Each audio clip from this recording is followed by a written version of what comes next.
up, beautiful people? Welcome. Welcome to Nothing is Perfect. Here we are again. It's another night of hockey. It's 420, bro.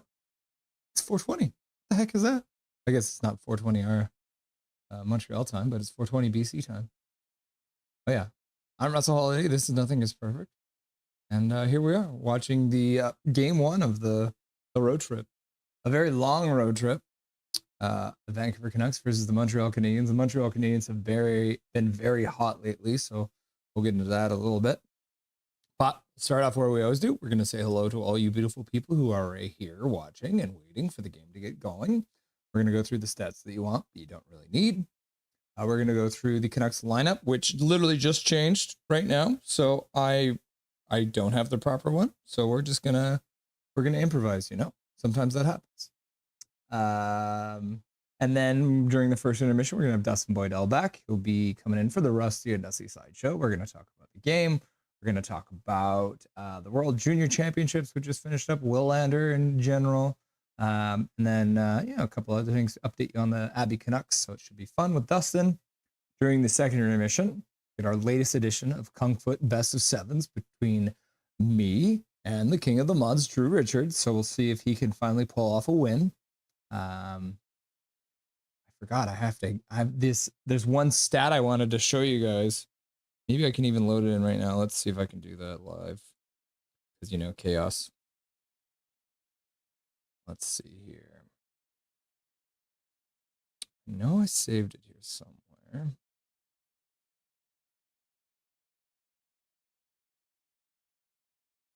Okay, here it is. Yes, I did find it. Okay. Oh, it's very small. Okay, there it's bigger. I'm going to show you this. So this is the stats that I want to show you. So today you're going to see me play against Drew.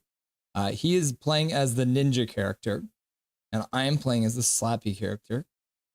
We've played 5 times before the game that I'm about to show you in a best of 7. We've played 22 games in total. He's only won 2. He's only won 9.09% of the games that we've played. He got 1 overtime win. So one of his 2 wins came in overtime. He scored 136 goals. He got 210 scored against him.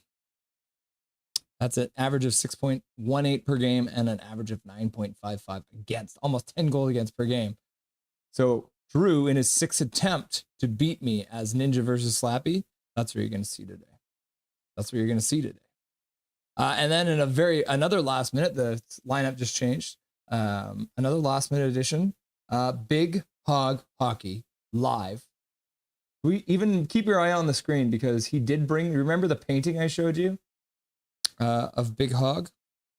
I should even try and get that up here. I'm just doing everything on the fly right now. Let's see if I can find Big Hog's picture. Okay, yes. So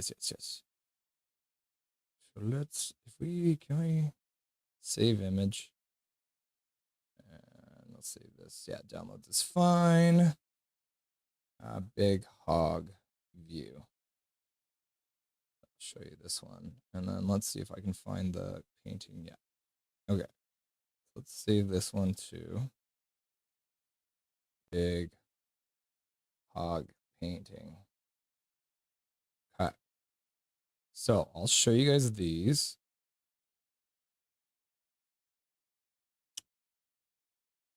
Okay. Downloads. So here's Big Hog's view from oh wow, that's massive. Let's make that smaller. Holy cow, it's a very high resolution photo. This is Big Hog's view right now. So you see that right now on the screen, Sports Expert. He is sitting right beside that. You might even be able to see him right now. So let's hide that. But then there's also this. If you guys remember this, Big Hog did this painting, which I don't know if you guys remember. Oh, this one is also huge. Big Hog always using the highest resolution possible. So look for this on the boards when they're showing pictures of the boards. This is what Big Hog brought to the game with him. This is a painting that he made of Hughes. So make sure you keep an eye. The spotlight's literally right on him right now. Okay. Let's close this. All right. We're getting sidetracked. So yes. Hello, stats, Canucks lineup, which has just changed. Dustin Boydell, KungFoot, Big hug live from Montreal. And then, of course, Dustin will be back for the post-game show as well. But let's start off by talking to all you beautiful people in the chat. Good luck, Canucks, is Mike Torrance. Zach, let's go Vancouver. Zach back in the chat. Mike Torrance, Hughes on the ice. Yeah. So apparently Hughes is starting. So that's good news. Big Mac, yo, what's shaking all? You guys should all ask Big Mac what it was like playing KungFoot against me. You guys all ask Big Mac how he fared when he tried to play me in KungFoot. Maybe I'll show you some of the footage sometime, but today is not that day. Hachiko in the chat. By the way, Hachiko, Big Hog said he is going to show how it's done. He's going to jump right over the boards. And he's going to go after somebody with a shovel. So that's what we're apparently waiting for. Big Mac, East versus West. Yes, the Vancouver Canucks go all the way to the East Coast to play against the Montreal Canadiens. Mike Torrance, Mac, Zach, Hachiko, Mike, Big Mac. What's up, my boys? Mike Torrance, just hopes, question mark. The Ducks have won 4 of the last 5 games, so I'm wearing the jersey to see if their luck rubs off on us. That would be nice. Big Mac, oh, captain, my captain. Yeah. Chico, USA is the true home of hockey. Rah! What the heck? Big Mac, you are so cute, Chico. I love it. Hunter TDS in the chat. Hi. Hi, Paper. Hi, Scout. Hi, Hunter. Major Towel, let's Vancouver. Let's Vancouver. Yeah. Canucks Glow. Canucks Glow. Welcome back, Major. We missed your last game. Hunter TDS. Big hug. And then Major Towel's like Big Mac, Big Mac, Big Mac. And Big Mac's like Major. And then Major's like Hughes and PD back. Well, we'll tell you in a minute when we get to the into the lineup. Paragraph Pro. Hello all. Hope everyone is having a great start to the year. I gotta say, I do enjoy watching the warm-ups on Amazon. Yeah, it is pretty cool. I agree with you, Dustin, on that. Just to have like a totally chill view, no nattering. Just like, now we're just watching Zambonis. Yeah, it's pretty cool. Calvin99 Charlie in the chat. Big Mac faced Russ and KungFoot. Yep, we had a quick little game. Showed him the ropes. Yeah, anyone who's got PS5 or PS4, we can play, I believe. So if you do want to challenge me in the KungFoot, then you can let me know. All right. Oh, and there's Big Hog. Look at that. From the side of the arena.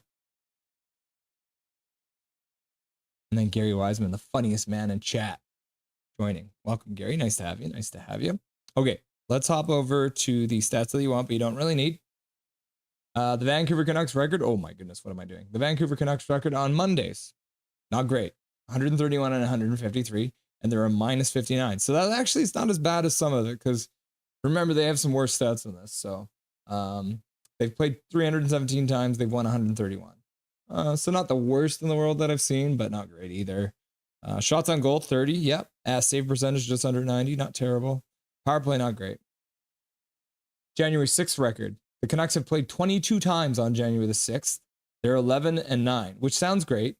But you look at it, they've literally never lost at home on January the 6th. This is the first time we've seen this. The Canucks have played 5 games at home on January 6th, and they have never lost a game.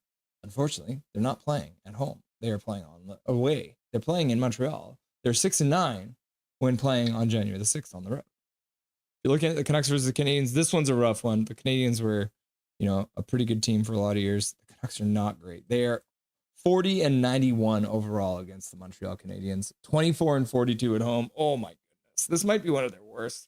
And then 16-49 in Montreal. So they don't even have 20 wins in Montreal in 72 games. And if they lose today, which I'm not saying they will have 50 losses all time in Montreal, which would be a milestone. Another terrible milestone to celebrate with your Vancouver Canucks. Canucks current leading scorer against the Canadiens. Brock Besser has 7 goals in 19 games. Quinn Hughes, 17 assists in 17 games. He has no goals. Quinn Hughes has never scored a goal against the Montreal Canadiens. If you're looking at overall scorers, JT Miller and Quinn Hughes both have 17 points in 17 games. JT Miller is 2 goals, 15 assists. Quinn Hughes, 17 assists in 17 games. No goals. So looking for Quinn Hughes to score his very first goal ever against the Montreal Canadiens. I hope okay, the screen just went black for a minute, but now we got some stuff going. I was worried there for a minute. I don't trust Prime for some reason. Canadiens' current leading scorer against the Vancouver Canucks, Suzuki. 6 goals, 7 assists, 13 points, 17 games. He is the man.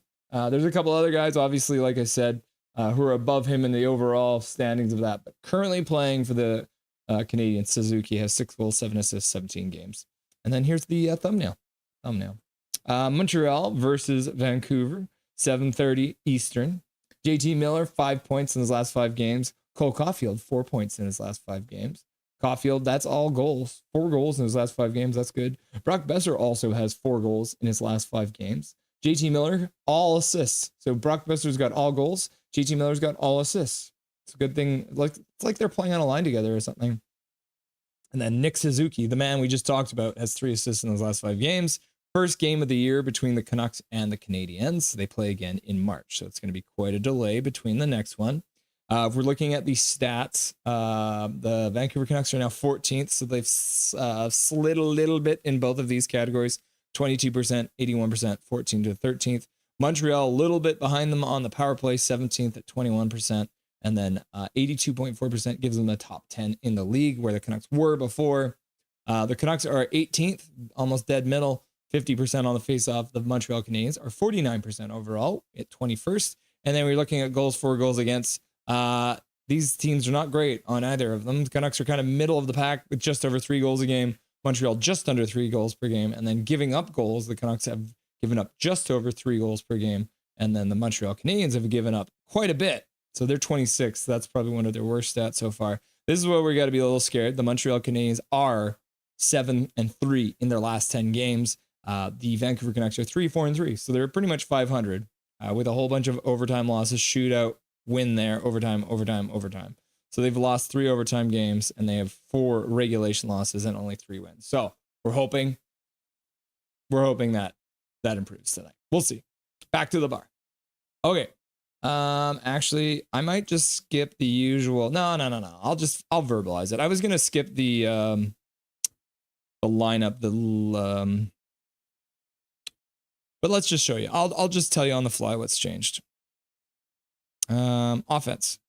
So on your offense, this has changed. So now, apparently Brock Besser is not playing on this line anymore. It's Jonathan Leckерmack who's going to be on that line, and then Phil DiGiuseppe, P.S. Suter, and Connor Garland are playing together. And then Danton Heinen, Teddy Bluger, and Kiefer Sherwood playing together. And then we've got Niels Hoglander, Max Sasson, and Jonathan Leckерmack, as I said.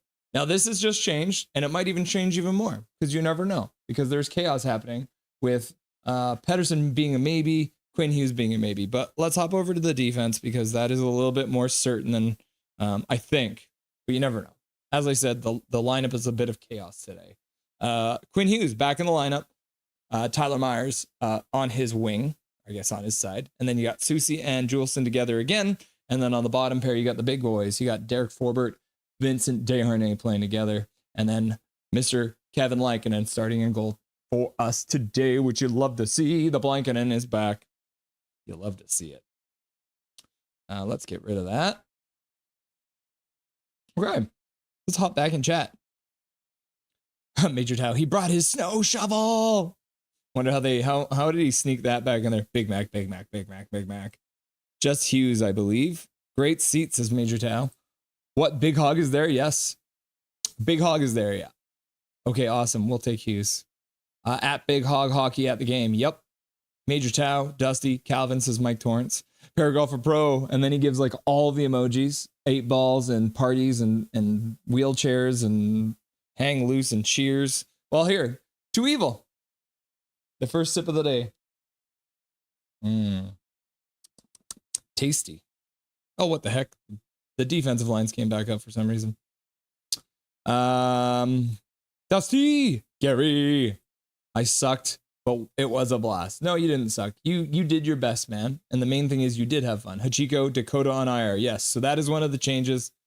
Dakota has been placed on IR, which means he'll be out for at least 3 games. He is on the trip, but I guess it's a lower body injury, whatever that means. Zach says, Big Mac, what's up? And then Major Town missed the Nashville game. Thank goodness. Yeah, we did miss you, but you didn't miss the Canucks because they didn't show up that game. Well, I guess they lost 1-0. Let's be honest. And thank you, Major Tao, for the $2 donation to Dobby's College Fund. He appreciates it. I got his little hot dog right here right now. This is one of his favorite too, by the way. Maybe Big Hog can get a hot dog at the game today. Thank you, Major Tao, for your $2 donor to start off the day. Let's see. And everyone's saying, too evil, too evil, too evil. No dry January, I'm guessing, says Leah. Welcome, Leah. No, we are not doing dry January. Muhammad in the house. Go, Canucks, go. Go, Canucks, go. Go, Canucks, go. Major Tao is happy to see you too, Muhammad. Welcome back. Nice to have you, brother. Big Mac, be sure to add me. Anyone who has PS, add me up. Deadly Venom 133. Let's scroll back. Gary Wiseman's just sweating out here. I've already forgotten that game. Gary Wiseman, the scoreline makes it look worse than it was, though. It was 2 empty net goals. Yeah, so that's why we're calling it a 1-0 loss to Nashville, because there was 2 empty netters. Muhammad is also like, too evil. Big Mac is also, I'm not doing good at with the AA. Major Tao, Gary Wiseman, good to see ya. We can't repeat last night. Hashtag knock on wood. Knock on wood. It will be a low scoring game. What you think? For some reason, Montreal and Vancouver tend to be some high scoring games. So I feel like there's going to be some goals today. But the Canucks have been playing really well defensively too. It is the first game of a road trip on the East Coast, though. It's a very loaded question. I think it's going to be like a 4-3 game or something like that. So decently high scoring, but not too crazy. Major Tao, oh yes, that's true. 2 empty netters. Mike Torrance thinks it's going to be 3-1 Canucks. Big Hog says, yes, I am at the game. Hachiko, if we lose, it's your fault at Big Hog Hockey. Yep. We're putting full blame on Big Hog if we lose this game. Gary Wiseman, big ups. Big Hog Hockey, enjoy the game. Big Hog is in Montreal, yep. Big Hog on the East Coast. He's always watching from out there. So anytime we're doing late games, he's staying up late. But yeah, we're going to have him come on just for a brief one. We're going to do in the second intermission, we're going to do the KungFoot. See if Drewski can come back from the edge of defeat in a best of 7. And then we're going to have Big Hog come on and show us a bit of the inside of the arena. But we did, I think, is this? Yeah, this is Big Hog's spot. So you'll be able to see it. Look for see that at the very bottom of the picture. The sports experts is right there. So I think that's where he's sitting. So we'll have to keep an eye out. And then keep an eye out for his painting as well, which is this one here. He's going to try and give it to the Canucks, I think. Big Mac, we got you on the intermission interview. Big Hog Hockey. Yep, Big Mac. Major Tao. Big Hog Hockey. Tell Hughes I said hi. Achika is bringing you the shovel. Perfect. B-Dog in the chat. Welcome, B-Dog. Nice to have you, brother. Hoping for a good game today. Yes. We are hoping for some fun today. We want to see some goals and some action. We got Tyler Myers, Hachiko's favorite player, being interviewed right now. Hachiko, Suzuki is so hot. Major Tao. Big Mac, Big Mac, Big Mac. Oh, snap. I didn't also add the... I'll have to do that. I forgot to add the... Canucks Uncensored. You're going to have to update the captain's log because I didn't update it. If you guys didn't see it last... If we didn't see it last time... Canucks Uncensored was on last game, and then they ended up choosing to have a Canucks Uncensored emoji. So we'll add that for the next game. I forgot to do this game. Emoji. Yeah, so they get a custom Canucks Uncensored emoji in Nothing is Perfect stream for a month. Gary Wiseman. Walk Buesa. Walk Buesa. B-Dog, let's do this. B-Dog, Major Tau. Oh, heck yeah. Major Tau. Broccoli Besser with the little broccoli emoji. You love it. Big Mac sick at Big Hog Hockey. Calvin 99 Charlie. Kaliev got picked up by the Rangers. I wish Alvin would have picked him up. Is Kaliev a decent player? Calvin 99 Charlie. I don't know much about him. Yeah, Arthur Kaliev. Let's see. Well, let's hop on over because I've got Kaliev up here. Career, played 51 games, 15 points, -3, 7 goals, 8 assists, 6'2", 210, big boy. Born in Uzbekistan. Yeah, playing for the Rangers now, even though he's in this LA jersey. So, back to the bar.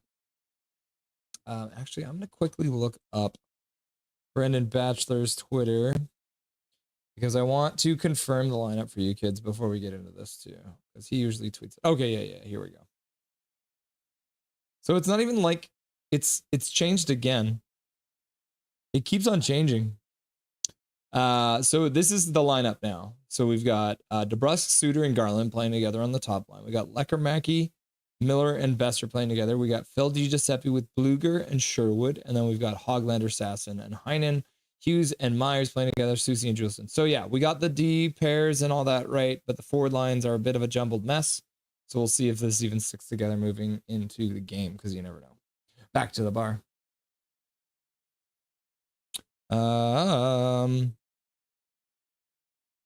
Major Tau. High five. High five. Flex. Hockey. Should have that Trevor Linden hockey stick all ready to go for those kinds of things, right? Hey, Trevor, you mind if I borrow your stick? Oh, he's so polite, eh? He gave it to me once and he just keeps on giving it back to me. It's so big. You can't even see it on the camera. Hockey stick. Oh my goodness. Okay, Trevor, you can have your stick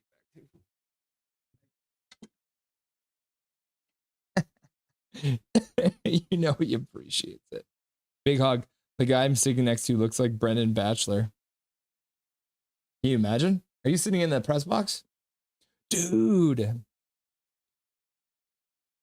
B-Dog, Big Mac 1 through 3. Yeah, gotta go to as many meetings as you can. Hardest thing you will ever do.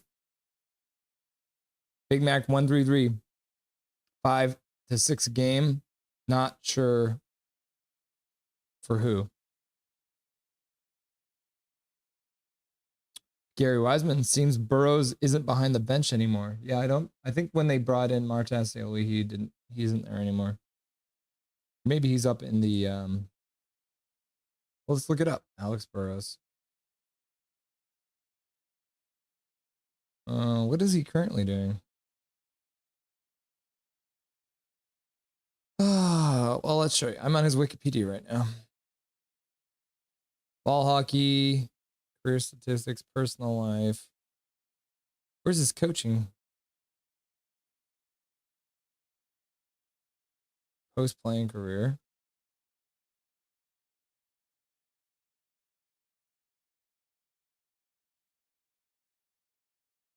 Oh, okay. So after 3 seasons behind the bench, Burrows transitioned into a player development coach in July 2024. So just summer last year, he became a development role. So he's not on the bench anymore. Back to the bar. We're now at 4:44 and the game hasn't started yet. It's supposed to be a 4:30 start time. Foolish. Calvin 99 Charlie, we're going through the Atlantic. Yeah. We can even look that up right now. Let's look up the Canucks schedule. Let's have a look over here. Yeah, so it's Montreal, Washington on Wednesday. Then we got Carolina on Friday, and Saturday we've got the Toronto Maple Leafs. We're going to have Jake's Takes Hockey is going to join us for the second intermission of the Washington game. On Friday, we're going to do an updated stat sheet. If you guys remember earlier in the season, we did a review of the Canucks statistics. So it's like time on ice, goals for, average ice time, all that kind of stuff. So we're going to update that. We're going to go through that on the Friday during the second intermission. And then on Saturday, we're going to have TSI Mike in from his channel, TSI, from Toronto, because they're playing the Toronto Maple Leafs. So we're going to record an interview and we're going to play that for you during the second intermission. Everyone keep your eyes on the boards. See if we can spot Big Hog somewhere out there. Okay, back to the bar. Looks like we might actually get started here. Let's go. Let's get this game started. Come on. It's supposed to be a 4:30 start. It's 4:45. Everyone in Montreal is going to be falling asleep pretty quick here.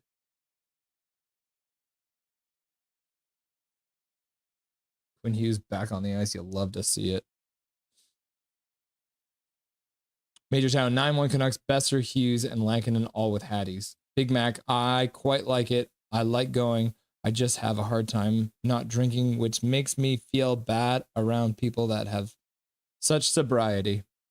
It's really nice to talk to people, though. Yep. B-Dog's right. Yep, for sure. You need that support. That's the whole point. Nobody can do that kind of stuff alone. Gary Reisman, I don't have Prime, so I'm watching on RDS in French. Tabernacle, Sacre Bleu. Does YouTube pick up on French swearing? Will I get banned for French swearing? Mike Torrance, hockey fans can acclimate to French easy. Oui, oui, says Gary. Oh, oui, oui. Barbershop window. Why do games always start late on Amazon Prime? It's probably because they're just trying to get it as close to 5 as possible. And the puck has been dropped. We're into the first period. 55, 54, 53, 52, 51, 50, 49, 48, 47. Hajigo says, hi at Barbershop window. Mohammed says, Ms. Alex Burrows. Hope he was working for the Canucks system. Oh, Miss Alex Burrows. Yeah. Jacob Cozy, who hasn't showed up yet. That's his favorite player. Barbershop window. They always start every game 20 minutes late on Amazon Prime. Yeah, it's weird, right? Yeah, Quinn Hughes on the ice. Oh, Quinn Hughes touching the puck. It feels so good. Jonathan Leckermacky gets decked and goes right to the bench. Welcome back to the NHL, Jonathan Leckermacky. Just got knocked on your butt. Calvin 99 Charlie, guess what? I was gaming on PUBG and someone said they smoke poppers nasty. We BC boys don't do poppers unless you from Chilliwack. Laugh out loud. Is that Suzuki? Oh no, it's Caulfield. Boo! Montreal scoring early, only just over a minute into the game. The Montreal Canadiens have scored.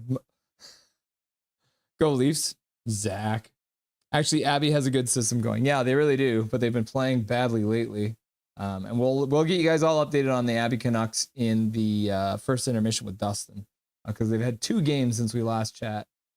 And Leckermacky gets lit up. Who is that? Big boy.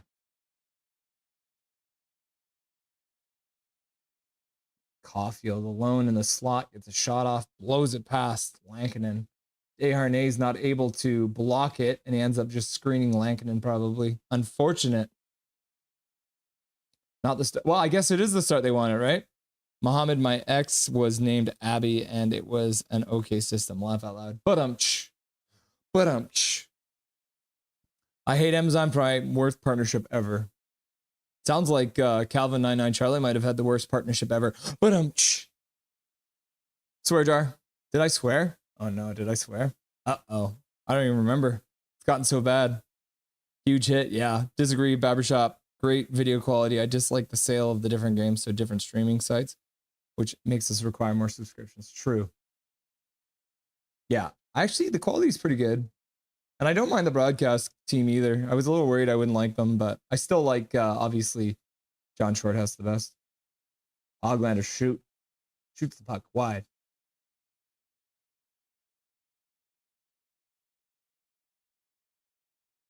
Got Sasson on the forward check.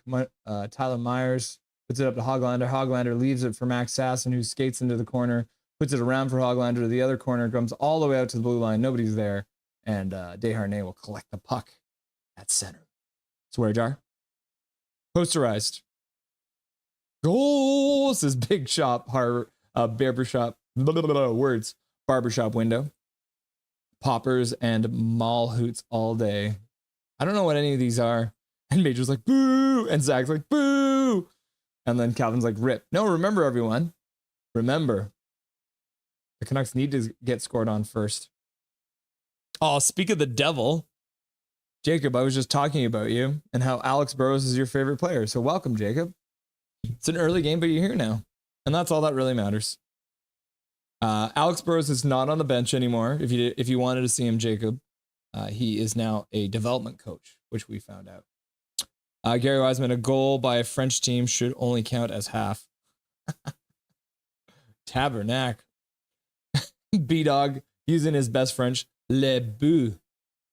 KJ Brazzy in the chat. Welcome, KJ. It's an early game and you're here. You love to see it. Welcome, KJ. Always good to have you. Oh, brother.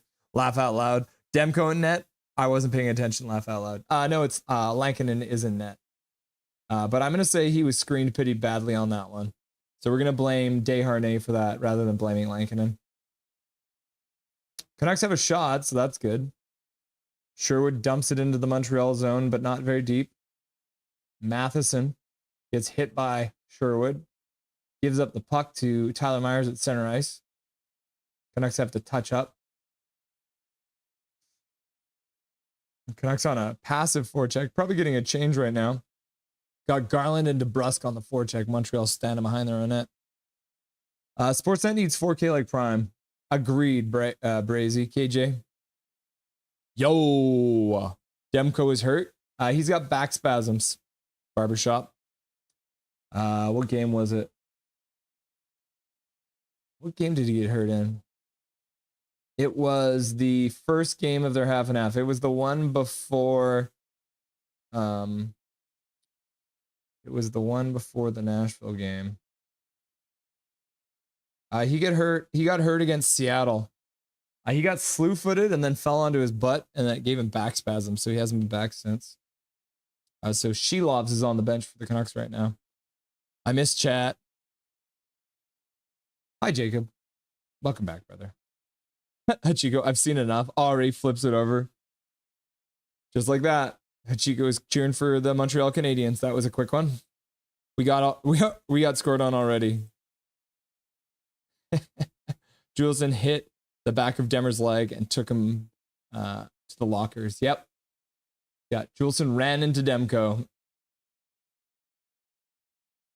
He should be suspended for that. They should really be looking at supplementary discipline for an injury like that, eh?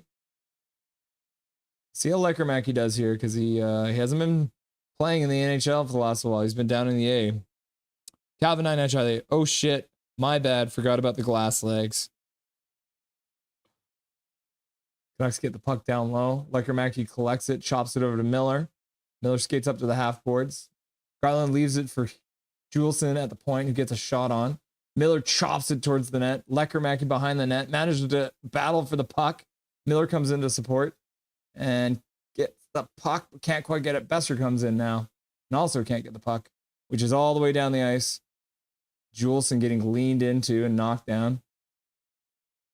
Susie flips it up. Can't get it out. Juleson takes it behind his own net. Hi, Big Mac. Jacob! Gary Wiseman, who got hit at the start of the game, saw 7. It was actually Lekermacki. It was 23. Who's not on the bench? Alex Burrows. Alex Burrows was coaching on the bench in Montreal, and I know he's your favorite player, but he's moved into player development, so he's not on the bench anymore. Joshua out for this game. Yeah, he's got a lower body injury. He's on IR. No, who's a development coach? Alex Burrows. Thank you, Gary Wiseman. Oh, yes. For Ottawa? For Montreal. That's hype. No, Montreal. Huh? Montreal? Do I hate Alex Burrows now? No, you love Alex Burrows. He is French. He's a player development coach for Montreal. I might hate him now. Just like that. You're playing for the enemy and we can't be friends. Wait, Alex Burrows is French? Yeah, Tabernacle, very French. Gary Wiseman laughing. I guess I'm dumb. Nope. Uninformed, not dumb. B-Dog slew footing a goalie. Terrible. Yeah, especially when it's your own goalie. Montreal gets the puck all the way down the ice. It's going to be enough for icing, just barely. The referees know the rules. How come the Montreal Canadiens don't know the rules? Maybe they should get the puck out and study to know that if you dump the puck all the way down the ice from your own side of center, you're going to get a whistle and you're breaking the rules. So you need to learn the rules. Bros is a French name. I guess I never put that one together. Is Bros a French name? It doesn't sound French to me. Maybe there was like some accents over the U or something like that. One of those. Le Karamaki. Come on. Le Karamaki. Come on. Le Karamaki. Lekarmaki. I do what I want. I don't think it was a slew foot, but Demko tried to draw a penalty and stayed down when the ref didn't call a penalty. Laugh out loud. Not realizing it was his own player. Lol. Jacob Cozy didn't even know he was from Montreal. Hachiko, I saw a Vancouver jersey on Timo. I'm so tempted to buy it, even though it's so clearly bootleg. Big Mac, he deserves respect for saying his name right. Like Karamaki. Sling Blade says Zoe. Welcome, Zoe. Nice to have you. Hachiko's skate color, but instead of the skate logo, it's just the letter spelling out Vancouver. Oh, that is so bootleg. It's not even trying to be an actual Canucks jersey. That's funny. Classic Timu, right? Gary Wiseman, I need a white skate practice jersey. Yeah, the one that had like the Canucks circle around it, right? Miller throws a hit. Oh my goodness, Myers is making me so nervous there. Besser, no look, backhand pass to center. Nobody there to collect the puck. What are you doing, Besser? Shots are now 2-2. We're 11:38 into this game, and there's only 4 shots in total. Maybe it will be a defensive game, Calvin. Maybe I was wrong. Well, maybe he's my second favorite player now. Who's your first favorite player now, Jacob? KJ, the amount of bootleg jerseys from 2011 that I see people wearing is crazy. Well, the thing is like sometimes you might want the bootleg because the real jerseys are very expensive. I think I was looking and they were, what are they, $250 minimum these days? Didn't know he was French. So a stick and a puck logo. Yeah, the Canucks have the stick and puck logo on their shoulders. If you look closely. The stick in a rink, I guess. Montreal moves into the zone again, dropping the puck. Armias cuts across the middle, can't get there. Vancouver did well to cut them off there. DeBrusk skates into the zone. Gets laid out. Montreal coming out hitting today. DeBrusk gets knocked on his booty. But he's used to that because he played in Boston and they played Montreal a lot. Canucks are now winning 75% of the faceoffs. Apparently they only have 1 hit. Who's keeping track of hits in this game? They only have 1 hit for Montreal and 1 hit for Vancouver right now. Are we watching the same game stats taker? Like, should I refresh this? Is that going to make a difference? I don't think it is. I think whoever's keeping track is a fool. You're saying there's only been 2 hits in this game so far. Insane. Oui. You're saying French, yes, right? Oui. Hachiko, KJ, between you, me, and everyone else in chat, the jersey I wore to the Kings game was bootleg. The shocking reveal. Gary Wiseman, yeah, I have 2 knockouts myself from the... Oh yeah, knockoffs myself from the 10-11 era. KJ, JT Miller with the big body in the corner. Yeah, but apparently it didn't count because the Canucks only have been registered with 1 hit so far. What is up with that? Big hit Miller, let's go. Bonjour, says Matt. Welcome, Matt, from the future. Always nice to have you, brother. Welcome to the chat. Unfortunately, the Canucks are losing right now. Jacob the Mighty Egyptian. Maybe it's Tyler Mott, then Alex Bros. Okay, yeah, that's fine. Tyler Mott's badass, too. Is Tyler Mott still playing in the league? I'm going to look it up now. Tyler Mott. Who is he playing for right now? Is he playing for the Rangers right now? Oh, he's playing in Detroit. Tyler Mott, Detroit Red Wing. He's played 24 games. He's got 3 points. He's a -9. 5'10", 194 pounds. Thick boy. Back to the bar. I love that for him. Big hit, yeah. Big Mac, bonjour. And Gary's like, oui, oui. Oui, oui. And so I was like, bluey. Jake got smashed. Laugh out loud. Yeah. Jake got smashed like the like button and smash like the subscribe button. Now smash some drywall. Jacob Mighty the Egyptian. Imagine losing to Montreal. Montreal's been playing really, really well lately, Jacob. They're 7-3 in their last 10 games, so they've been beating lots of people.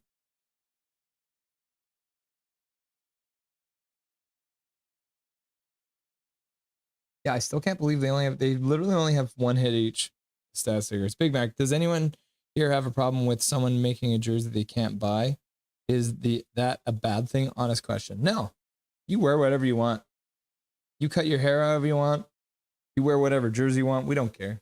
Look at me. I'm not even wearing a Canucks shirt. I'm wearing an anime shirt. Isn't it beautiful?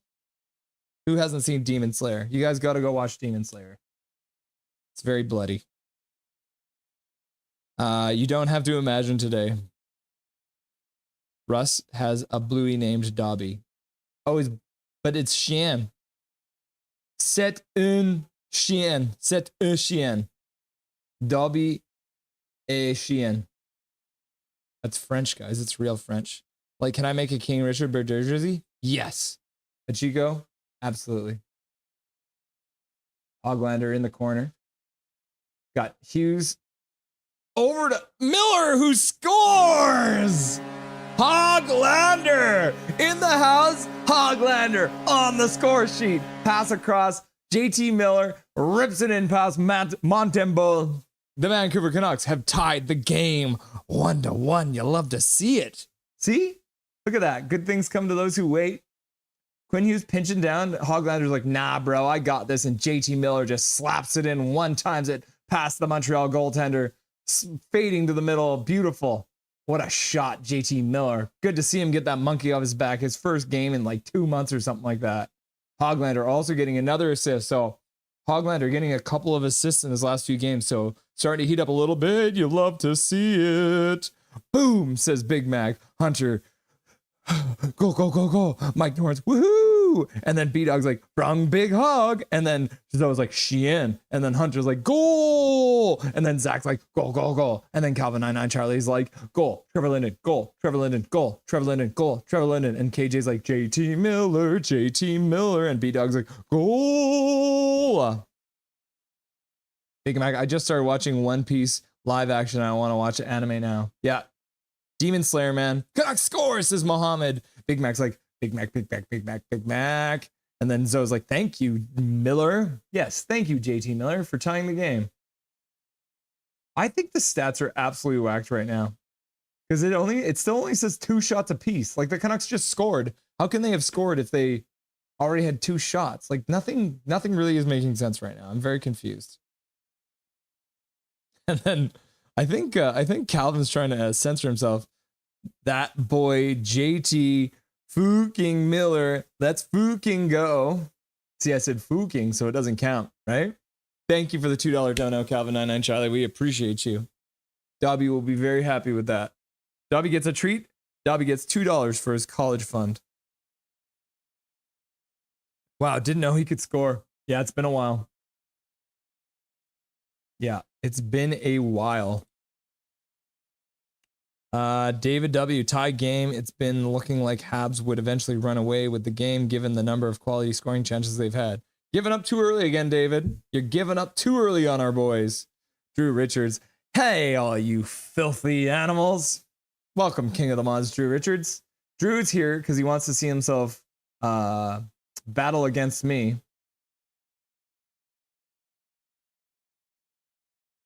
Montreal fans booing, thinking there should have been a penalty call, but you were wrong. You were wrong, you filthy animals. Mohammed, go Canucks, go. Go Canucks, go. Gary Wiseman, I'm loving the way they're pronouncing Hooglander in the French broadcast. Yeah, they're adding that little bit of French flair to it, eh?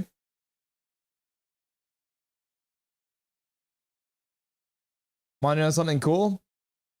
My friend was buddy with Tyler Mott. Ooh. Canucks clear it out to center. Giving up another chance there. Maybe you're right, David. Maybe I'm wrong.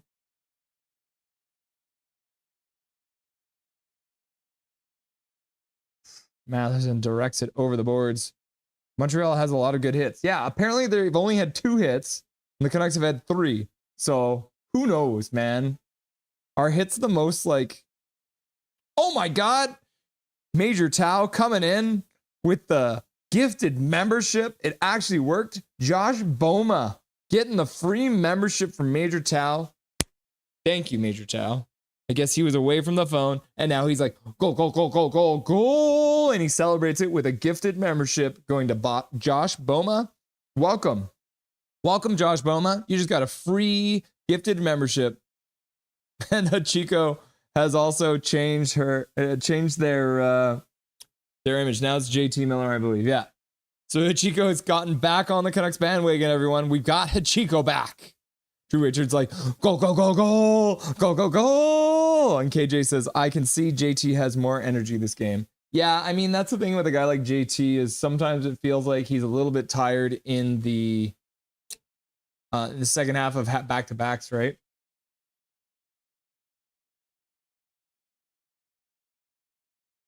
Yeah. Shrek, welcome. Shrek out here dabbing. Dab. Dab. Are kids still dabbing? Is that still a thing? What the heck is going on? Dustin shows up and he's like, I see your gifted sub and I raise you 9. What the heck, Dustin? That's another 10 gifted subs. You're wild. Wasn't it like 2 games ago you donated like 20 gifted subs? You're nuts, brother. You're wild. Jupiter Skull, Lefty all around, Dave DeVilliers,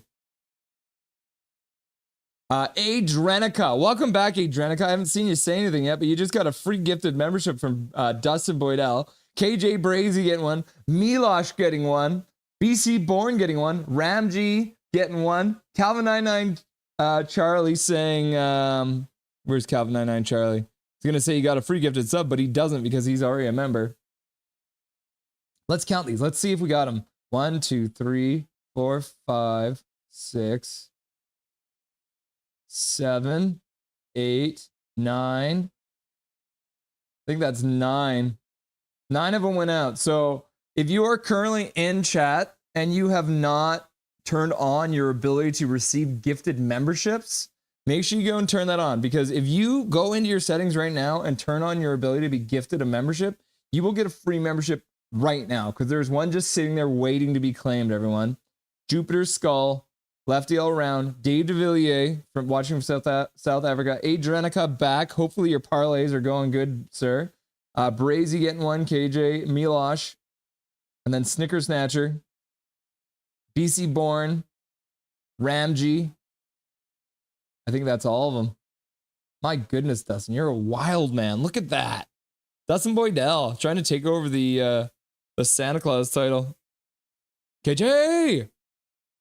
Gary Wiseman, I found the same broadcast via photo tweet the Habs had posted on their swear jar, swear jar, swear jar. There it is. Dranica in the chat. I just got one. Thank you. Yeah, nice to have you back, brother. Noah Dang, 1-1. Welcome back, Noah Dang. Welcome. I haven't seen you so far tonight. Welcome to the stream and to the chat. Canucks controlling in the Montreal zone. Oh, shot just goes wide. Hoglander puts it up to the point. Doesn't quite get there. Gets stopped on the half boards. Montreal skates it out. Heinen's going to have to hustle back. Lankinen getting way out of the net. The Montreal Canadiens try and throw it in front, but it just goes through the crease and all the way out to center. Let's go, Major! They look like they look the better team. Calvin99 Charlie. Paragraph bro. I forgot these were refunded from the stream, I think, because I gifted them too late. Oh, really? Interesting. Interesting. OMG, he's rich. Rob him. Gonna try and rob Dustin, eh? Big Mac. I got 5 bones to Dono if Drewski gets to win one of these. Let's go. You hear that, Drewski? Do you hear that, Drewski? If you win tonight, I'm going to take the $5 that Big Mac donates and I'm going to give it to you for your children's college education. All you have to do is win tonight, Drewski. W gifted from Dustin. Yep. JT must have had some good Hawk Tua. It's possible. Drew Richards. Big Mac. Ha ha ha. I appreciate you. Jacob. He looks like JT. Yeah, he does kind of look like GT right now. Zach. Wow. And then Big Mac's like, oh, Paragolfer Pro hype. Paragolfer Pro. Making it rain. Making it rain. Paragolfer Pro. KJ. Dusty out here doing the Lord's work. Doing the Lord's work, right? Which one is it? It's spectacle, testicles, something and something. I only remember it was in Austin Powers. You're like, I don't know what I'm doing. Paragolfer Pro, getting all the emojis. Love you, Drew Richards. Drew loves you back, Big Mac. And then Zoe's like, you got to charge. I've still got 77% on my cell phone, and I've got both my computers plugged in here. Well, my Chromebook and my computer. Major Dow, Paragolfer Pro. Everyone got one, bro. Everyone got one. Thumbs up from Zach. Yeah, here's the thing. If JT plays like JT, it's better to have JT. Correct. Yeah. Yeah, you just got one, brother. But if we get lazy Miller, it's better to keep Pettersson, right? Ah, yeah, there it is. KJ knows. Spectacle, testicles, wallet, and watch. That's how you remember it. David W. Miller, before this game, according to RDS, had scored just 2 goals and assisted on 2 others over the past 21 games. If so, man had to be invisible for quite some time this week. Canucks Habs game. Well, he's not invisible now because he's on the score sheet. I'm afraid of third-party shenanigans. Yeah, third-party, man. When you're playing Fortnite and suddenly you get third-party, it's super annoying.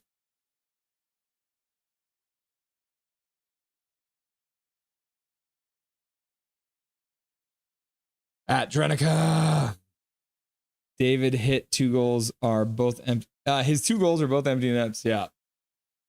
So it's the first time he scored on a goalie in 2 months. Calvin 99 Charlie, they are trying to finish the checks against Quinn. Poor small boy. Lanking it with another save to start this power play. Oh yeah, by the way, Connor Garland just took a penalty. So now we've got the Canucks penalty killing, but they have now a break. Teddy Bluger drops it for Tyler Myers. Chaos Giraffe shoots high and wide, but luckily Bluger's there to pop it back down in the Montreal zone. No harm, no foul. Of course, Tyler Myers takes a high, wide shot on the penalty kill. He was trying to wrap it around the boards.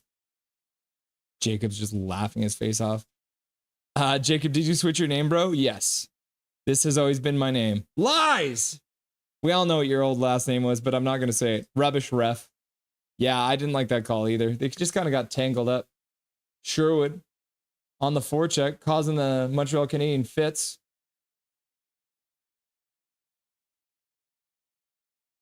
Hudson with another dash. Everyone watch Hudson because he's Montreal's Quinn Hughes. Heinen just whips it down into the corner. Teddy Bluger in on the forecheck. Does well, yes. He steals the puck, puts it to the front, and then Phil DiGiuseppe gets a shot, drives the net, making sure that they get a whistle.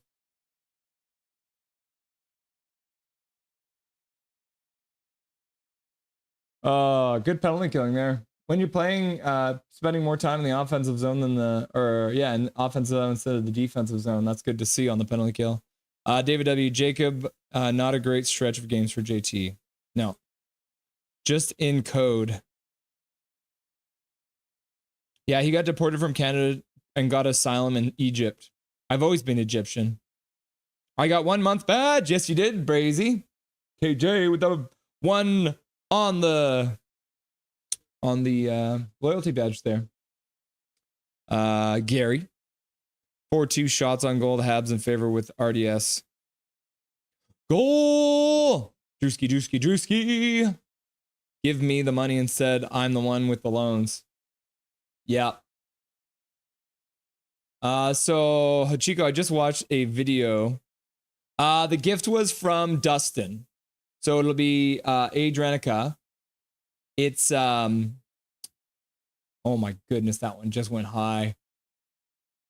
Lots of the fans in the stadium thought that was gonna be a goal. Adrenica, so Paragolfer Pro, who's in the chat right now, donated 10 gifted memberships. Oh wow, what a surprise. Gallagher's in the middle of a scrum. Former Vancouver Giant, Brendan Gallagher in the middle of it.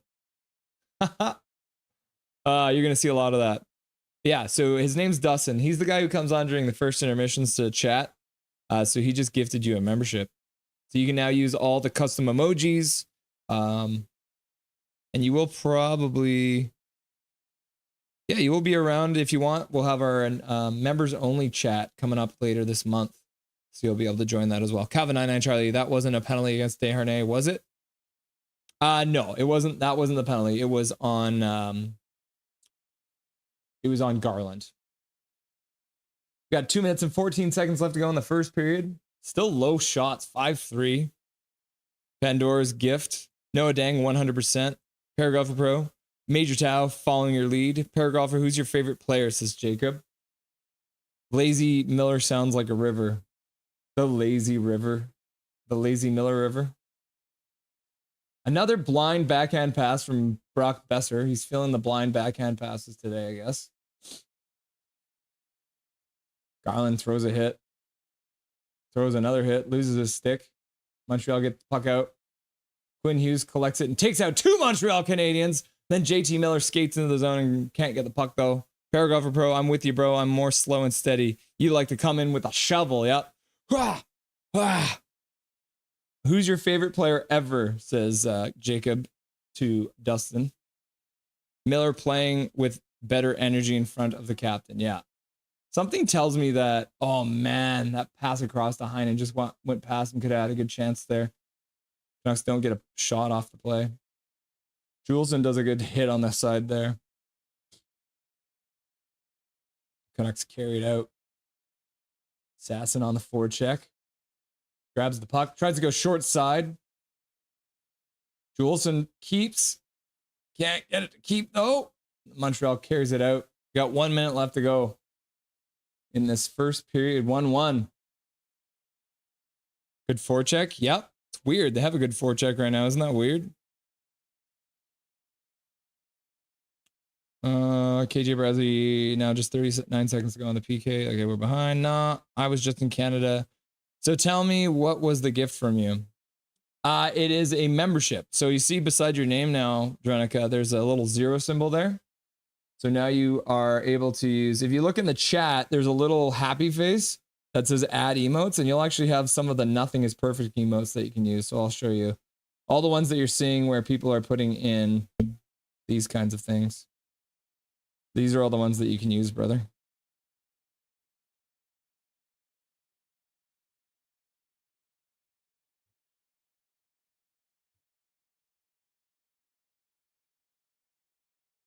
And there it goes. End of the first period.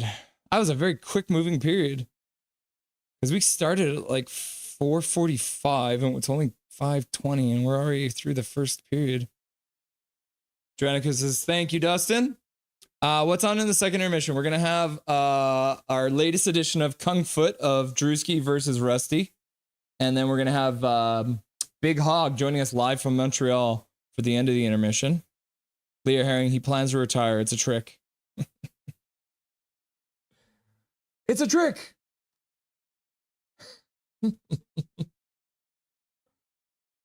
He's playing well because he's actually going to retire. Is that what you're saying, Liam? Still collecting his paycheck. JT Miller. Okay. Milosh says thank you. Okay. Let's get Mr. Dustin in here. Now that we have him back.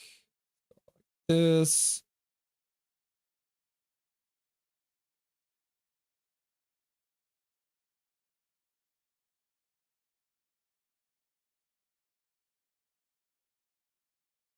Ah, yes, there's his face. All right, let's get this beautiful man in here. Here we go. What's up, my dude? What's going on? Hey, yeah, same old. Just 3 shots in the period. Yeah, kind of a nightmare start there to that one. Yeah. I mean, what was it, like just over a minute into the game and Montreal scored, which we always say is the plan, but kind of a bad plan. Yeah, but not the way that they scored. I mean, it was good that the team bounced back and kind of limited their shots for a bit after that. Were able to tie it up after a good forecheck there and a really good pass and work off the boards there by Höglander. Nice to see him get an assist and also JT Miller to beat a goaltender for the first time in a while. That's really good stuff. This is definitely the kind of game that this team needed. A young Montreal Canadiens team with a lot of energy, a lot of emotion, some physical players. They're not afraid to back down, so they came out hitting hard, hitting our young guys, and so it got our guys back into the game quickly, which is good. The end of the period, kind of Montreal pushing back a little bit. I didn't like the penalty kill. Even though we killed it off, we were kind of collapsing a little deep and letting Montreal kind of move in and get some dangerous chances there. So overall, good road period to be tied, but definitely some stuff to clean up there around the net and on the breakout. I feel like I want to give the penalty kill an up and a down because it felt like half of it, they were just like they were in the Montreal zone. They were forechecking, they were stealing the puck. Tyler Myers does a ill-advised shot far side top corner, which didn't end up screwing them, but it could have. And then when they were in their zone, suddenly they, like you said, they were collapsing too much. They felt like they were a little bit scattered. How can you be so Jekyll and Hyde on one penalty?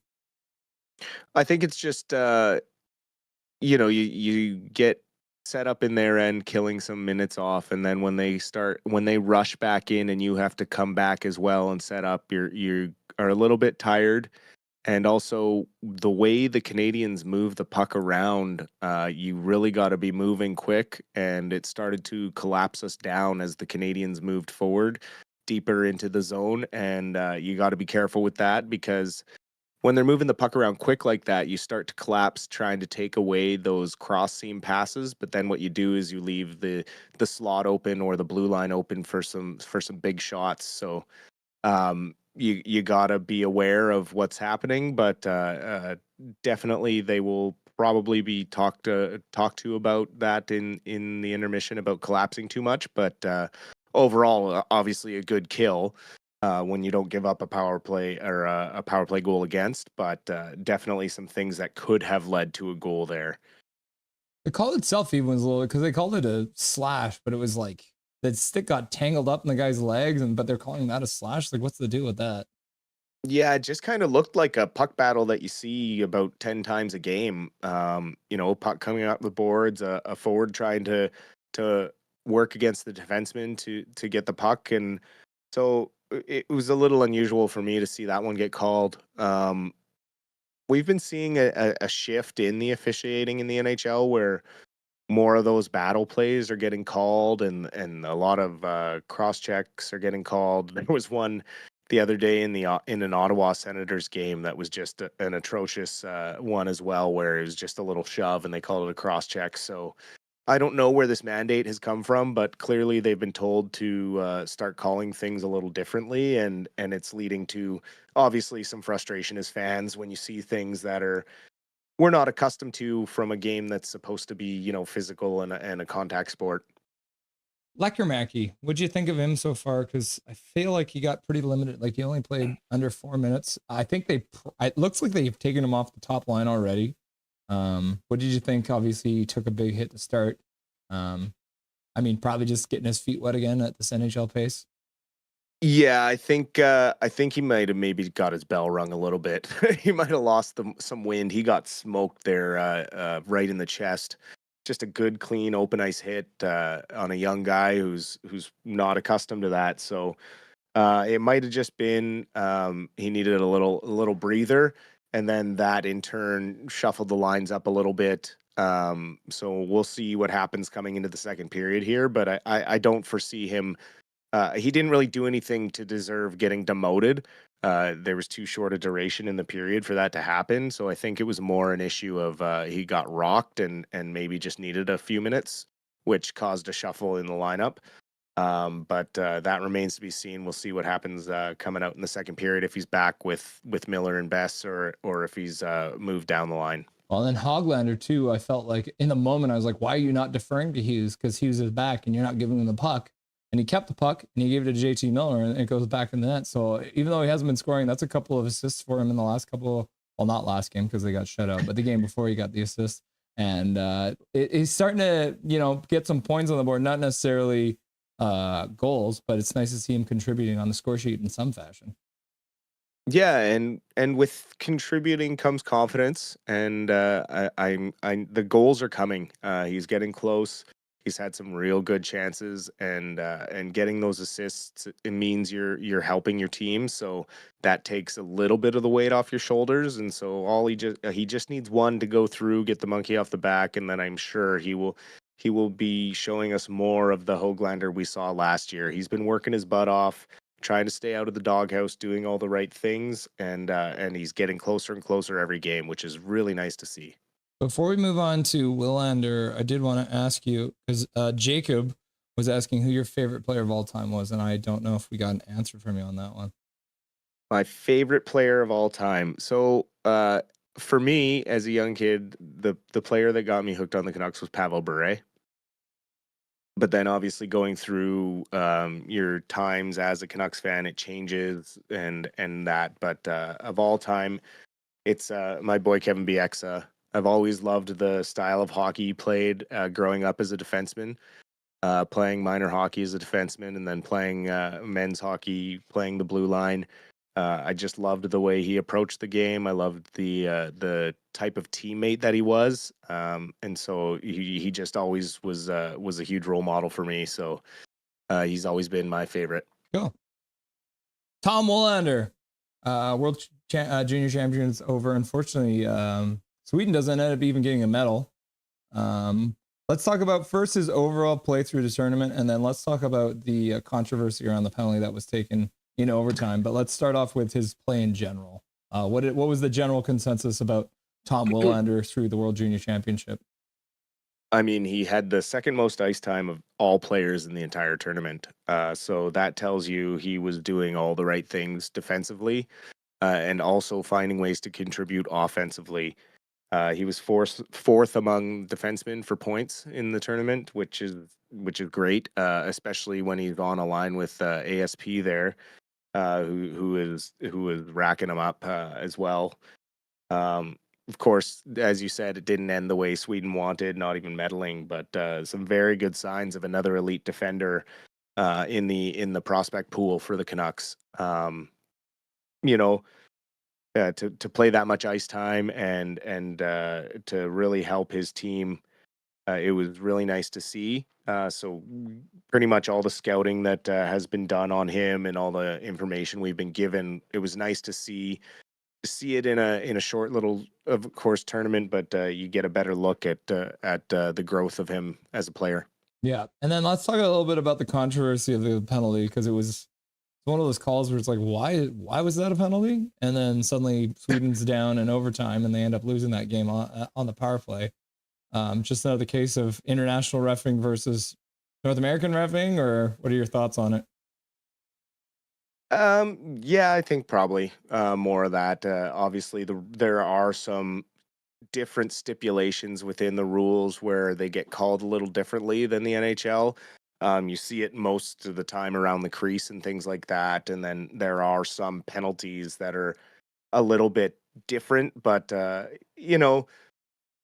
there's always going to be penalties here or there that we don't agree with. That's just natural with the fact that we have human refs, and they're going to make mistakes here or there, or make a judgment call that not everyone agrees with. And so That is something that we are used to as Canucks fans. And so, yeah, it is what it is at that point, and you just have to do your best to work through it and push through it and work through the adversity. But it's never easy emotionally when you feel like you shouldn't be penalized, but you need to find a way to fight through it and get over it and move on. Yeah, see how he rebounds from that. Obviously, going back to his college team to get back into their season. So maybe we will get a little sneak preview of Willander at the end of the season. You never know when his season ends. We're hoping maybe in the AHL. You never know. Depends on what's happening with the Canucks. Exactly. Quinn Hughes is back, and immediately another player leaves the lineup. Joshua's out. What's up with the revolving door of the Canucks right now? Is just timing, luck, like Canucks luck? Like, what are we talking about here? Well, I think for all of the luck we got last year with players not getting hurt, it's kind of catching up with us, and the universe is just balancing itself out. Can't really catch a break. It just seems like game after game, and it's not major plays. Like there's no like big hits or egregious suspensions that are happening against us that are causing these injuries. They're just freak moments, like Hronek hitting the dasher wrong with his shoulder and putting it out, and Joshua just kind of getting bumped wrong by another hit by the player falling down who fell into Joshua. Like he wasn't even completing the hit. There's all these moments where it's like just freak things happening, and it's just kind of been one of those years, and it's hard when you have such a successful year as we did last year, especially with the struggles that this organization has had leading up to the playoff run we had last year, and coming within one game of the conference finals. So, as fans, we have to be realistic with the amount of adversity this team has faced, and the fact that we're still holding on to a wild card spot with the number of man games we've lost is a testament to the coaching and the systems that we have built.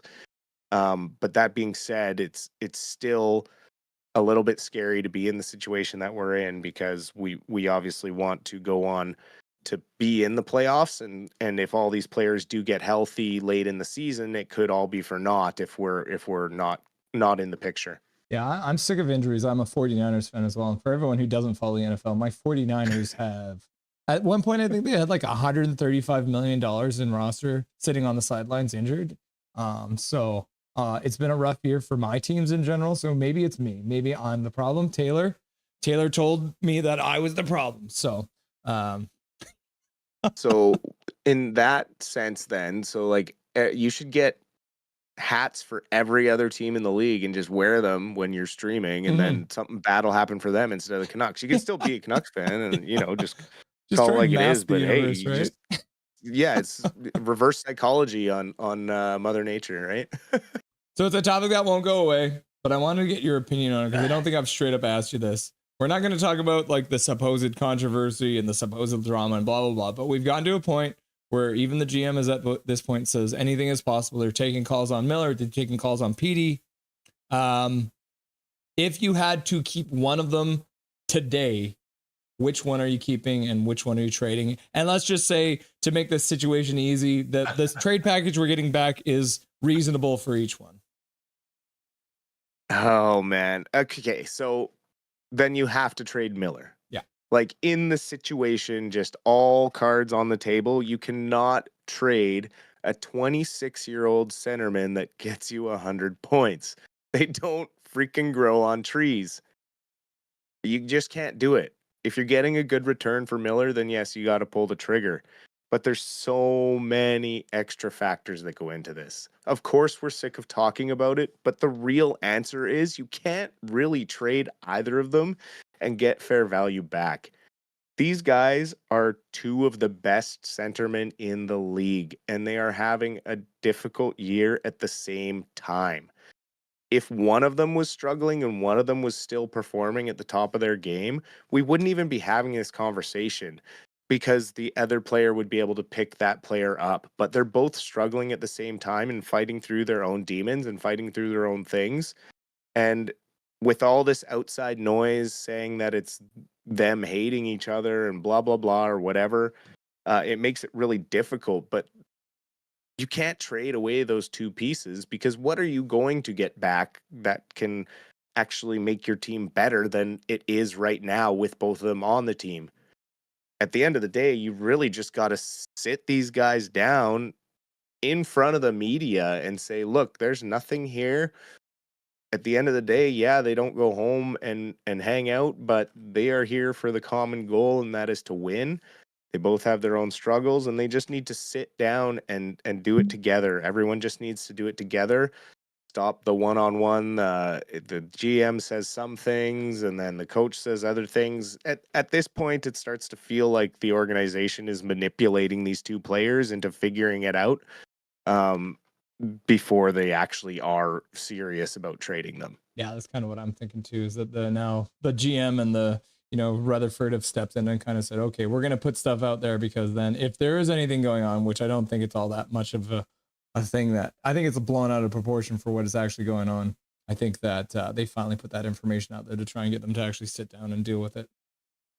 Yeah, I think it's hugely blown out of proportion. I think it's affecting these guys emotionally, and I mean, how could it not?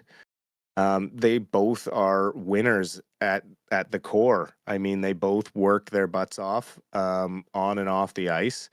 At the end of the day, they just want the best for themselves and the team, and we really just gotta hope they figure it out. At the end of the day, the Canucks are not a better team by trading either one of these players. No.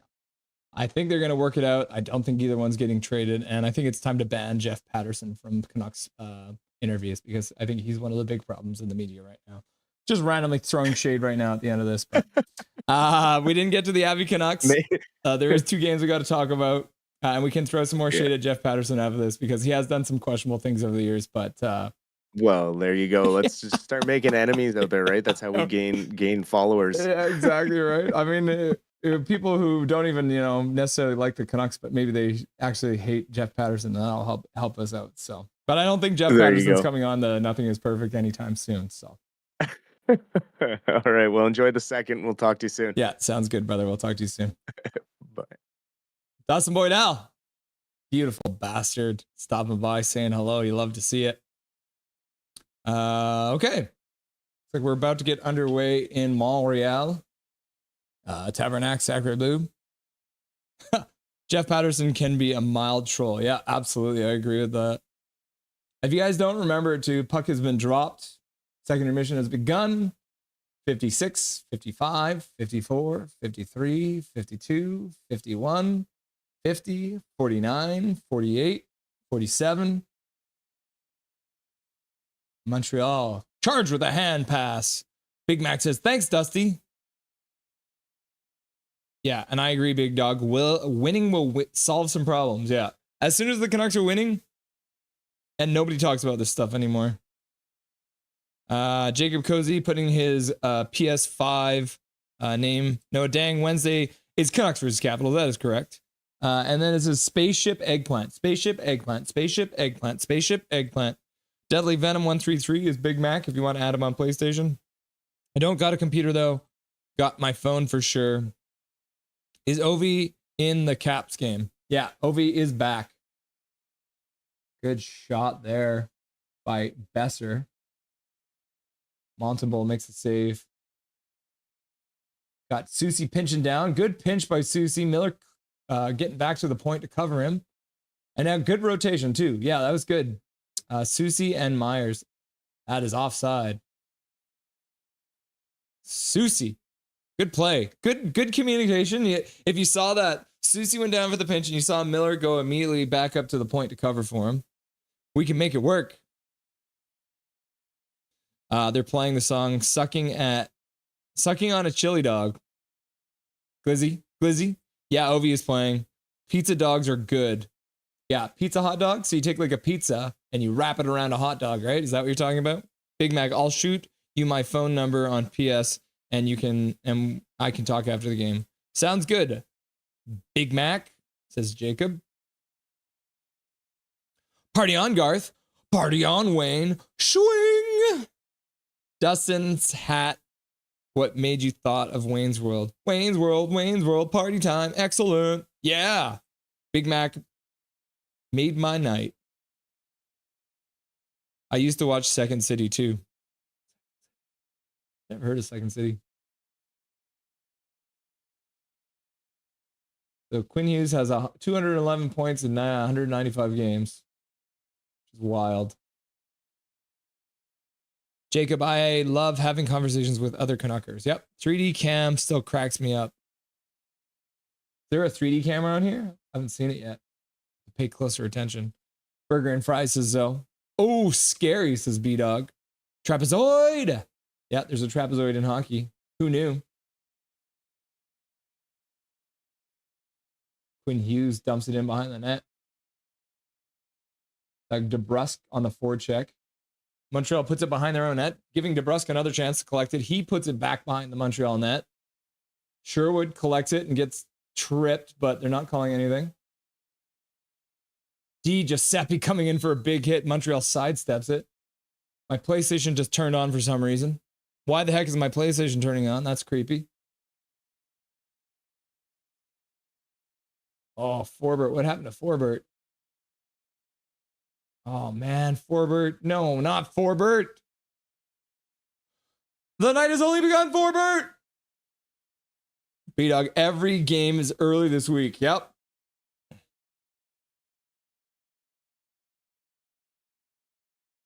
Oh, just an accidental collision that looks like his right knee. Skating off under his own power, but he's just being very ginger about it. Ooh. That's not good to see. Forbert. I just want a healthy Forbert, man. The dude had such a shitty year. Swear jar. The man lost his father to cancer and he's been injured or sick the whole year. Brutal. Too bad. Ask when I was broke would totally donate tonight. Sorry, guys. No, all good, brother. We don't need you to donate. Paragraph Pro, Kevin B. Exa. Yeah. Stickers Edge. Yo, what's up, Nothing Community? Go, Canucks, go. And as always, don't forget to smash that like button and sub button. Welcome, Snicker Snatcher. Good to have you. Mike Torrance, who's our Angel Hernandez for ref? I don't get the reference, Mike Torrance. Is Angel Hernandez like a bad ref? Snickers sup. Snicker Snatcher wave. Sup, Jacob? What's up, Major? This chat is so nice. They're including people who can't do memberships. Yep. Snicker! Big Mac! KJ Brazzy, Big Mac. And then Major Tao dropping the $1 dono for my swear jar. Or did Major swear, or is that for me? You're paying the swear jar for me? That's nice. You want to hear me swear more? Is that what it is? You're like, I'll pay for Russell's swear. And then he'll swear more, because I like to hear Russell swear. Jupiter Skull, thanks for the gifted sub. You're very welcome. You're very welcome, Jupiter. Nice to have you, brother. Jupiter Skull, I like that. It's like space and goth. Goth space. Jupiter Skull. Could be a good band name. We are Jupiter Skull. And this is our song, Gallimimus. This community is amazing. I can't believe the amount of people that are beyond description. Just amazing, spectacular, beautiful people, says Big Mac. Major Tao, Paragolfer Pro. I'm surprised the Canucks haven't fallen further than they have, but I still feel like they can make a playoff run. I agree. Shots are now 6-5. Montreal. Vancouver has the 5. Major Tao. Big Mac, Big Mac, Big Mac, Big Mac. Pandora's gift is the gift that keeps on giving. That's true. It's terrifying and true. Jupiter Skull. Wave. Oh. Lecker Mackie, and then JT Miller comes in and cleans up the rebound and puts it into the net. JT Miller with his second goal of the game. Woo! Go, go, go, go! Miller goal. JT scores, says Mohammed. B-Dog says Miller goal. KJ says JT Miller. Major Tao at Jacob Productions for Dorky Norms.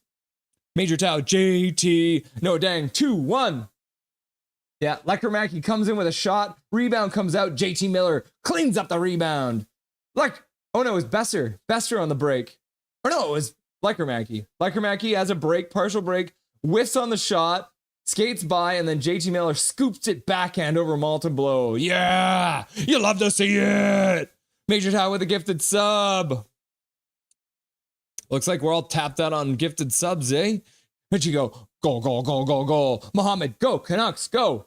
Go, Canucks, go. Go, Canucks, go. You love to see it.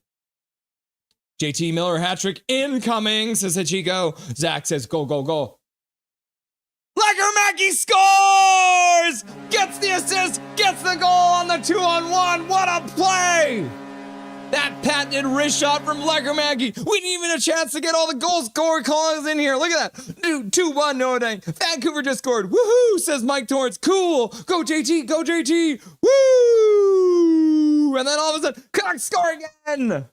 Oh, yeah, short side, right over the pad and under the blocker. Oh, hey, Nubby, come here. Come here, Nubby. Come on, Bobby. Wrong side, wrong side. Come here, come on. Dobby's back and the Canucks score twice. Woo. He's what? Oh. Oh, what the heck? This is what it's like having an Aussie Shepherd. They just drag in sticks with them, right? Thank you, love. You probably want some water, Bubby. Your feet are dirty too, you little weirdo. Nothing is perfect. This dollar is for you to say, okay. Okay. Fuck the Habs. Thank you, Big Mac, for the dono. I'll absolutely swear for donations. He shoots, he scores, says KJ. B-Dog, woo! Legermacki! Legermacki! Legermacki! Go, go, go, go! Go, go, go, go, says Dave DeVilliers, watching from South Africa. No dang. 3-1. Big Mac, go, go, go! Santa! Mike Torrance, wow! Now Van just scored again. Woo! Hachiko says, go, go, go, go! And Mohammed says, 3-1 Canucks! And then KJ says, laugh out loud, Russ missed the goal, not paying attention. Yep. Too busy calling the other goal. Mohammed Legermacki scores 3-1 Canucks. Yo, no way. KJ, oh, never mind. Awesome, says Jacob. Woo, says Matt from the future. Legermacki 3-1. Yeah, Major Dow. It's 3-1, bro. They scored again. Orcas again, says Zoe. Big Mac, go, go, go, go. And then Hachiko's like, Dobby. And Major Tow's like, Big Mac. And Zach's like, dang. And then Big Mac's like, don't forget to add me on book, though, because I really want to know where we discussed Garrett Wiseman. That was a sick drag shot. Yep. Dobberton. Dave DeVilliers, Trevor Linden, goal. And KJ's like, Dobby. And Major Tow's like, Dobby. And Jacob's like, Dobby. And Zach's like, Dobby. And then Zoe's like, good Dobby. And then Big Mac's like, my Facebook name is Miller Mac. Add me all. Big Mac, oh, with the Dobby. Mule. He's so happy to say duck the Habs. Yeah. Add you, Mac. Everyone's making friends. Canucks out 3-1. What is this? Now they're killing a penalty. Good. Bluger.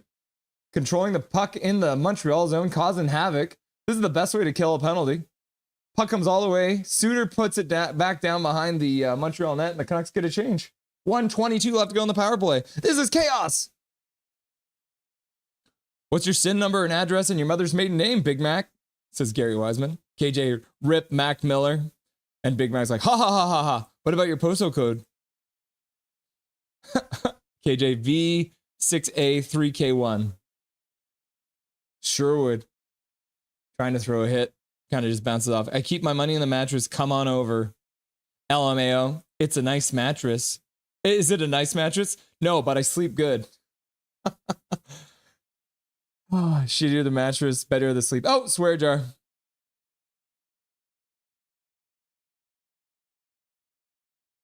Jacob Kolalutu. Miller broke the 1-1 tie early in the second period. And Big Mac's like, Big Mac. What I've found. Canucks going on the PP. Oh, no. Well, it kills the Montreal power play.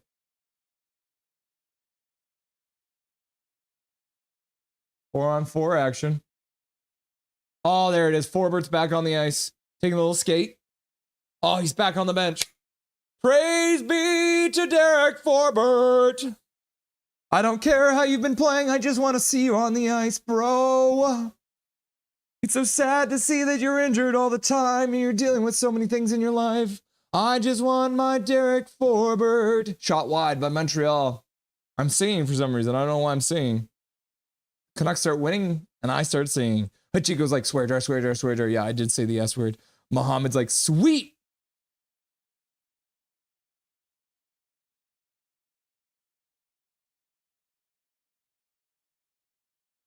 Yeah, they're doing the memorial for Al McNeil, 1935 to 2025. He was in Montreal. He was in Calgary. I slept on a kid's bed for like 12 years. I'm 6 foot, by the way. My legs would hang off, but still a deadly sleep. Well, it's one of those things, if you sleep on your stomach in a kid's bed, then your toes can hang off the end and they don't, like your feet don't get pushed out. So you're just sleeping with your feet on the end. So that there's some, yeah, diagonal sleeping. Yeah. Dobby wants us to get to 1,000 subs. He wants this number to be 1,000. And then I'll have to change the graphic too. There won't be enough space. I'll have to make it wider. Zoe knows her geometry. Diagonally. Diagon Alley. Oh my God. That's a Harry Potter reference. Boo. But think about it. It's Diagon Alley, but it means diagonally. How many times have I seen Harry Potter with you? And I didn't get the math joke? Boo! How come you didn't tell me the math joke? I would have watched Harry Potter even sooner. No, let's be honest. We watched it like 2 days into our relationship. Shut up, she says. My wife's over there wiping the dog's feet off. 2 days too late. We should have watched it on our first date. Jacob, Zoe, are you a geometrist? What did he say, Mrs. Weasley? Everyone's just quoting Harry Potter. Let's all just make a bunch of accounts to get those subs. Yeah. Everyone just starts making a bunch of accounts and getting those subs. Tell your friends, tell your family.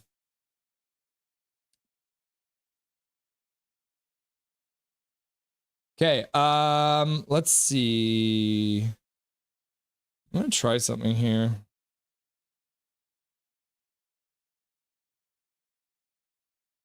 La Karamaki. Oh, here it is. Okay, I'm gonna try and do something here for you guys. Plays back underway, 4-4 for another 15 seconds, and the Canucks will have a short power play. 3-1 Canucks lead. Good steal. Suter collects it, goes behind his net. 4-4 is about to end, so the Canucks are going to the power play. So they'll just put the puck back. They'll have just over a minute on this power play. And then we'll see what happens after that.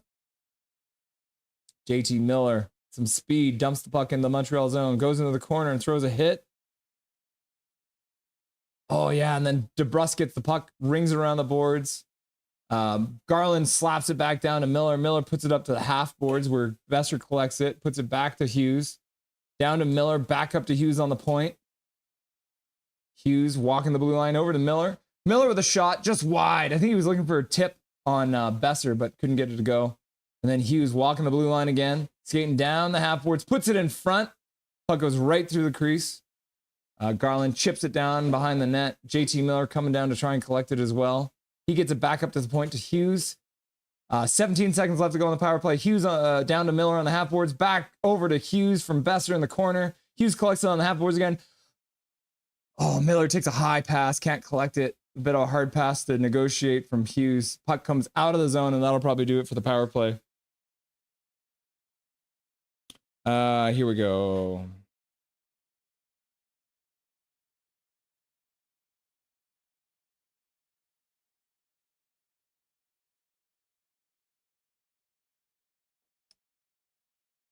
Ooh, somebody just subbed. 773. What? Thanks to whoever subbed. I appreciate you.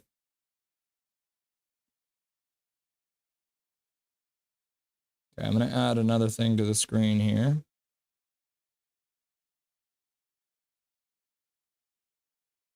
Oh, wait, I can't do this yet. 3-1 Vancouver. 11 shots now in the game. Luger puts it right to the middle, and DiGiuseppe can't get it cleanly. Otherwise, he would have had almost a 2-on-0 with Heinen right to the front of the net, but couldn't negotiate the pass. Canucks with still some good forechecking pressure.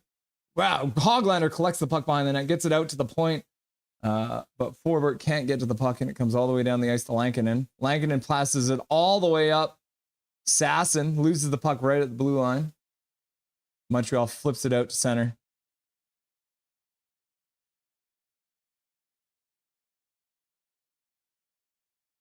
Desharnais gets it up the boards. Sasson collects it, skates into the middle, loses the puck right before the Montreal blue line. 10:36 left to go in the second period. Oh, good save by Lankinen, going to his left to make a shoulder save. Was that the first shot of Montreal in this period? I think that might have been Montreal's first shot. Yeah. Oh, that was only their second shot. Oh, the puck goes right through the crease. Puck gets blocked. Juleson stops it from getting to the net as Lankinen collected himself from his fall. And the second period is now 10 minutes into it. Halfway through the game, halfway through the period.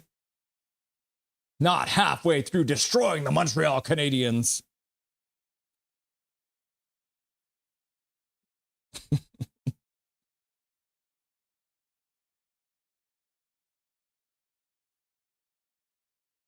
Okay, I'm getting here because I've got this thing on the screen here because Jacob says we need to create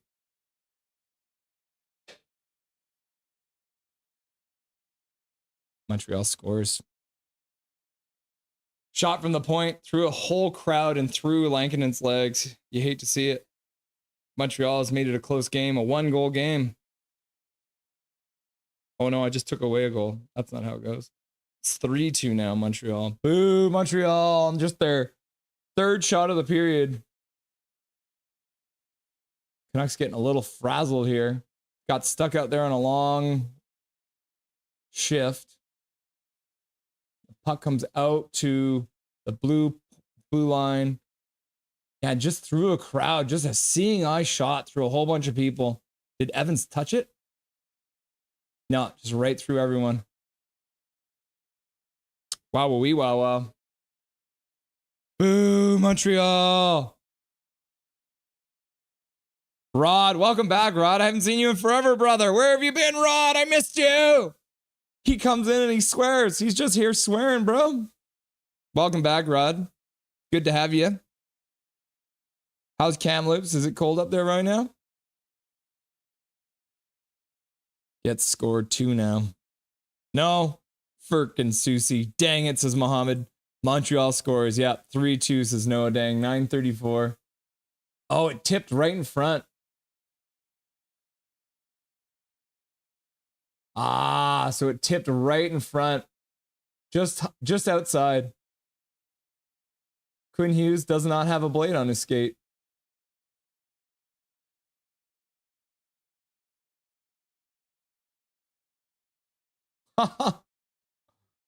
So Montreal makes it a 1-goal game. Okay, let's call it 9-1. Not 9-1 anymore. Davi's extremely happy for the subs. Oh, 774. Look at that. It's working. Rusake, go Habs, go. Welcome, Rusake. Enjoying the game so far? Are you from Montreal, Rusake? Welcome to the stream, sir. Nice to have you. We welcome everyone. Most of the people in chat are Canucks fans, but we will accept you if you are a Montreal fan. Desharnais getting into it with Brendan Gallagher. Brendan Gallagher with this stupid tinted visor. Oh man, we're right down where Big Hog is. Let's see. Can you see Big Hog in the crowd? Risake says, thanks, buddy. Ottawa region. Okay, yeah, that makes sense. Thank you. So you're a Montreal fan, not an Ottawa fan. Les habitants. What's French for suck, though? Risake, Habs fans are real hockey fans. Major Chow giving you props, Risake. Welcome, bro. Not great defending by the Canucks with this game much closer, 3-2. Hi, Zoe, says David DeVilliers, and Zoe says, Dave! Whoa, don't give Quinn Hughes a suicide pass. Nope.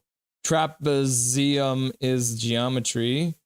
Great to see Lekermacki get that. Yeah, especially have that big hit to start. How about a Dobby emoji? We have a Dobby emoji. Start the Jacob Power. Start the Jacob Power. Yeah, here's the Dobby emoji. Dobby emoji. Doop, doop, doop, doop, doop. Yeah, see, that's the Dobby emoji. Pass it, the Linden's back. Welcome back. Okay, Risake. Suse. Les suck. Let's go, Nux, says Jazz. Welcome back, Jazz. Nice to have ya. Sucre. Isn't that sugar? Big Mac, Dobby. And then Jazz is like, Dobby. And then KJ's like, wee. And then Noah Dang's updating his score prediction, 5-2. And then Zoe says, Les Miserables. And then Gary Osmond's like, wee. And KJ's like, Dobby. Yeah, Dobby. I think a weasel is a small Wolverine.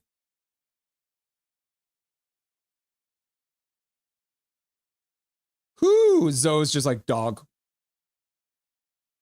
Okay. I'm just trying to, let's see. Oh, no, that's not the one. Okay. Downloads. Huh.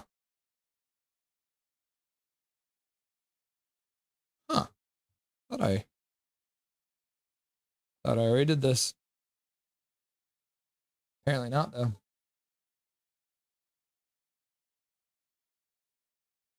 Where did it end up?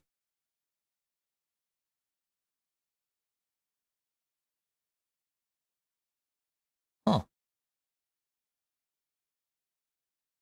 Ooh, shot wide, and then Langdon gets the bounce off the half boards, and then a shot in front, and Langdon stays with the puck.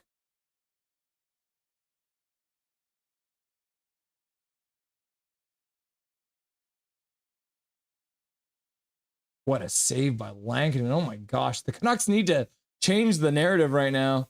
It feels like things are happening in their end, and we don't want that happening. Okay, can we download this? I think maybe I downloaded it and then didn't. Okay, let's see what folder it's in. Okay, yeah, there it is. Doing things on the fly.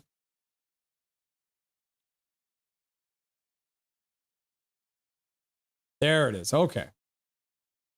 Okay, people. Holy cow, that's huge. So earlier, Jacob Cozy was asking or saying we should do a bunch of, if you ever need to, this is the Nothing is Perfect QR code. So if you want to screenshot this, if you're on your phones or tablets, if you scan this, it will take you right to the Nothing is Perfect page.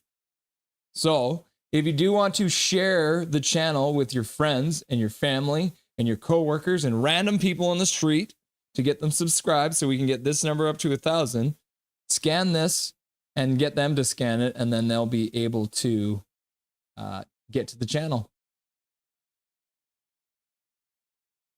Puck just came in offside.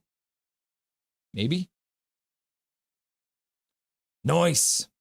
Risake, what's going on with Pettersson? Pettersson is injured, but he is on the trip, so he may be back soon. KJ Brazy. Brazy. I always say Brazy. KJ Brazy. Pettersson is injured. Good question. Habs getting some momentum. Yeah. They're definitely getting some chances too. Some high quality chances. Shot just wide. Hughes puts it down low again. Lekermacki steals it behind the net. Tries to tip it into himself. Can't get it on the other side. Quinn Hughes pinching down. Myers there to cover for his defensive partner. Kyastarov spins in the corner and comes out and then puts it right to a Montreal Canadien who gives him a perfect chance. Kyastarov. It needs to be bigger. That's what she said. Sorry, Gary, says Dave DeVilliers. KJ Bradley, get some stickers made and put those QR codes all over the city. Yeah. Go Vancouver. Go Vancouver. This is another fast moving period. Is that just me? Montreal's calling a penalty.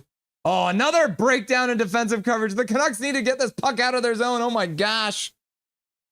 This all started with Tyler Myers giving the puck away.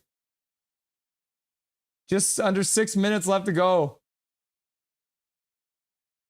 Danton Heinen clears the puck and it bounces perfectly, so there is no icing. Tyler Myers can do no wrong. Susie leaves it for his defensive partner, Juleson, who puts it out to the half boards to Garland, who puts it up to Heinen. Heinen loses the puck at center ice. Juleson's lost a step on his man, but Suter's back to cover for him. Susie chops it up, but it gets intercepted at the half boards on the near side. Susie collects it behind the net, pops it out from the corner, gets chopped out to center. A Montreal Canadien and a Vancouver Canuck battling for the puck there was Heinen. He'll go back off the ice now. Montreal winds up in their own zone. Get the puck out of here! Why we're not used to seeing high-paced hockey anymore. I know, right? It's stressing me out. The net is off the moorings. The whistle has gone. Just under 5 minutes left to go. Well, now it's up to 775. I love you, beautiful people. Thank you very much for everyone who's subbed so far tonight. I appreciate you. Zoe's like, hockey stick, goal, finish. Great idea, KJ. Yeah, just get stickers made. Post them all over the city. Yeah, I got that off of YouTube because for everyone, obviously, it's nothing is perfect. And then we're putting the 0 in nothing, which you see below me. Because the 0 in nothing... Or no, the O in nothing is 0. And so it's very confusing. Because at the end of the day, I wanted to make my channel called Nothing is Perfect, but I couldn't get it because it has been taken everywhere. So we went with Nothing is Perfect because it's hilarious because nothing is spelt incorrectly because there's a number in it. How's Desharnais doing in Van? Big Quebecois boy. He has had his ups and downs. He had a bit of a rough start, Risake. But he's been playing a lot better lately, which has been good to see. Yeah, I think he's finally getting used to the Canucks system. Joining a new team can take a little bit of time. And he was pretty much a big defensive liability to start, but he has been playing a lot better lately. So that's good to see. We love a good Quebecois boy here on the Vancouver Canucks. Hey, boo. It's Zorro Rosario. Hello, Russell. Cheers to you as well and everyone as usual. By the way, that's my wife's favorite name in chat. Zorro Rosario. Welcome. Welcome back. Nice to have you. KJ Brazzy, he's on the trading block. He's been better recently, but overall not great. Yeah, KJ, that is the perfect summary of Desharnais so far. Yeah, watch this. Myers like, okay, I've got it. I got this. Oh no, I gave it to a Montreal Canadian right in front of our own net. Chaos Giraffe, bruh. Dobby brings the subs. Oh, my wife's on the ground and Dobby's like, I'm going to go investigate why mom's on the ground. Zip. Calvin 99 Charlie. Desharnais needs to move his feet. He almost caused a goal against. I mean, he was kind of screening the goalie on the first Montreal goal. But he's a big body. He's good at penalty killing. But I think he's been a little better now that he's been getting regular minutes as well. I think he was hurt to start the year too, wasn't he? I think Desharnais got hurt for a little bit. 452, 51, 50, 49, 48, 47, 46, 45, 44, 43. There's your countdown. Zorro Rosario. Canucks battling in the corner. Sherwood Bluger. Can't come up with the puck. Oh, and then Bluger almost gets a shot on net, but fans on the shot. Puck all the way down the ice. Tyler Myers, the first one back again. Leaves it for Hughes. Gets it up the half boards for Bluger. Bluger flips it to the blue line. Hughes now on a foray in the offensive zone. Drag move, and Giuseppe chops it towards the net. Now Quinn Hughes has got to get back, but you got Susie and Sassone back covering for Quinn Hughes on his offensive foray. Montreal puts it back to the blue line. Shot to the front of the net, a weak one. Kevin Lankinen lets it go to the side, and then Montreal passes the blue line, and there's nobody there. He will be valuable come playoff time. Yeah, I think I agree with that because he was pretty good. He was pretty good for Edmonton in the run last year, as we found out because we were playing against him. Matt Sassone steals the puck and flips it into the Montreal zone, and will go off for a change. Got Denheinen, Hoglander out there, and now JT Miller. Brock Besser's joined them on the ice now. Puck goes to the corner. Puck goes behind the Canucks net. Speaking of Desharnais, he's there. Hits his man right down to the ice. That's Gallagher just throwing himself down like the little ass that he is.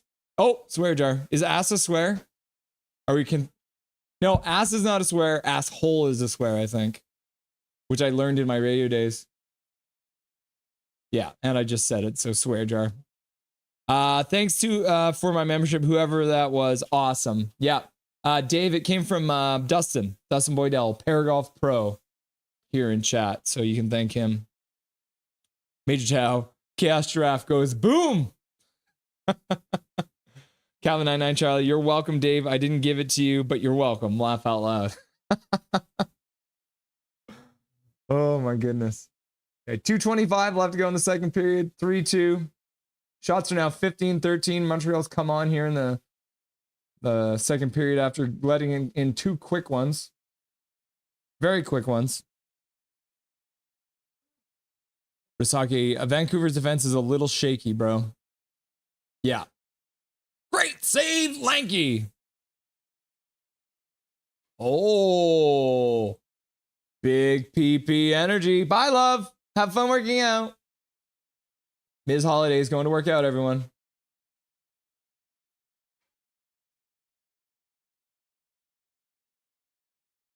Okay, we're getting a Quinn Hughes rush, which I'm okay with. Little drag move and can't. I think he was trying to put it down low to Giuseppe, but couldn't get it to go. Big PP energy. I hear that Big Hog Hockey loves big PPs. DeBrusque getting tripped by Evans, going down. Evans sitting in the box, number 71. Legend, brother, thank you. I would love to bring my koala bear to meet Dobby. You have a koala bear, brother? No way. No way you have a koala bear. Email me a picture of the koala bear and I'll put it on stream. Let's go twice. Yeah, so the power play and the period are essentially the same. So there's a minute 52 left in the power play and a minute 51 left to go in the period. So the Canucks will have 1 second power play in the second period if they don't score here. DeBrusque over to Garland. Garland puts it to the front of that. No one's there. And Montreal collects the puck and rips it all the way down the ice. Minute 30 left to go in the power play. Muhammad, Canucks PP, and Noah Dang's just like sweating, laughing. Everything's fine. Everything's fine. Major Tau, eggplant. And Zach's like PP. And Zoe's like, Dolphin. What happened? Why'd the whistle go? Oh, the net came off on the Montreal end again. That's 2 times. Somebody needs to work on that Montreal net. B-Dog, Coda equals silly. Coda silly. Coda bear? Oh, Coda bear. Oh, okay, Coda bear. I thought you said koala bear. Coda, koala. Code Bluey. Coda. Quinn Hughes has already been on the ice for 16:37. Canucks lose the faceoff at their own blue line. Montreal clears it all the way down the ice. Lankinen stops it behind the net. Risaki, Coda, koala, same difference. Let him cook. Coda bear. Is it Coda Bear a dog or is that an actual bear? I might have to Google this. Quinn Hughes on the blue line. Puts it over to Miller. Miller. Back to Quinn Hughes. Quinn Hughes whiffs on the pass. Collects the puck again. Puts it over to Miller. High slot. Fakes the shot. Puts it down to the side. And then a good shot by Garland. Montembeault makes the save and covers the puck. Good play by the Canucks to get a shot on net. No dang, says Zach. Mohammed. Great chance. Chance Garland. Garland the gargoyle gargoyle. Gargoyle. Yeah, good job. Miller down to fake shot, down to, oh yeah. And then I think Garland, if he would have been the other hand, they might have gotten that goal, but that's a hard angle to score from too. Good save though by Montembeault. Calvin, yes, how about 2 more assists for Hughes? Mohammed says just about to score. Mohammed can feel it. He can feel the goal coming our way.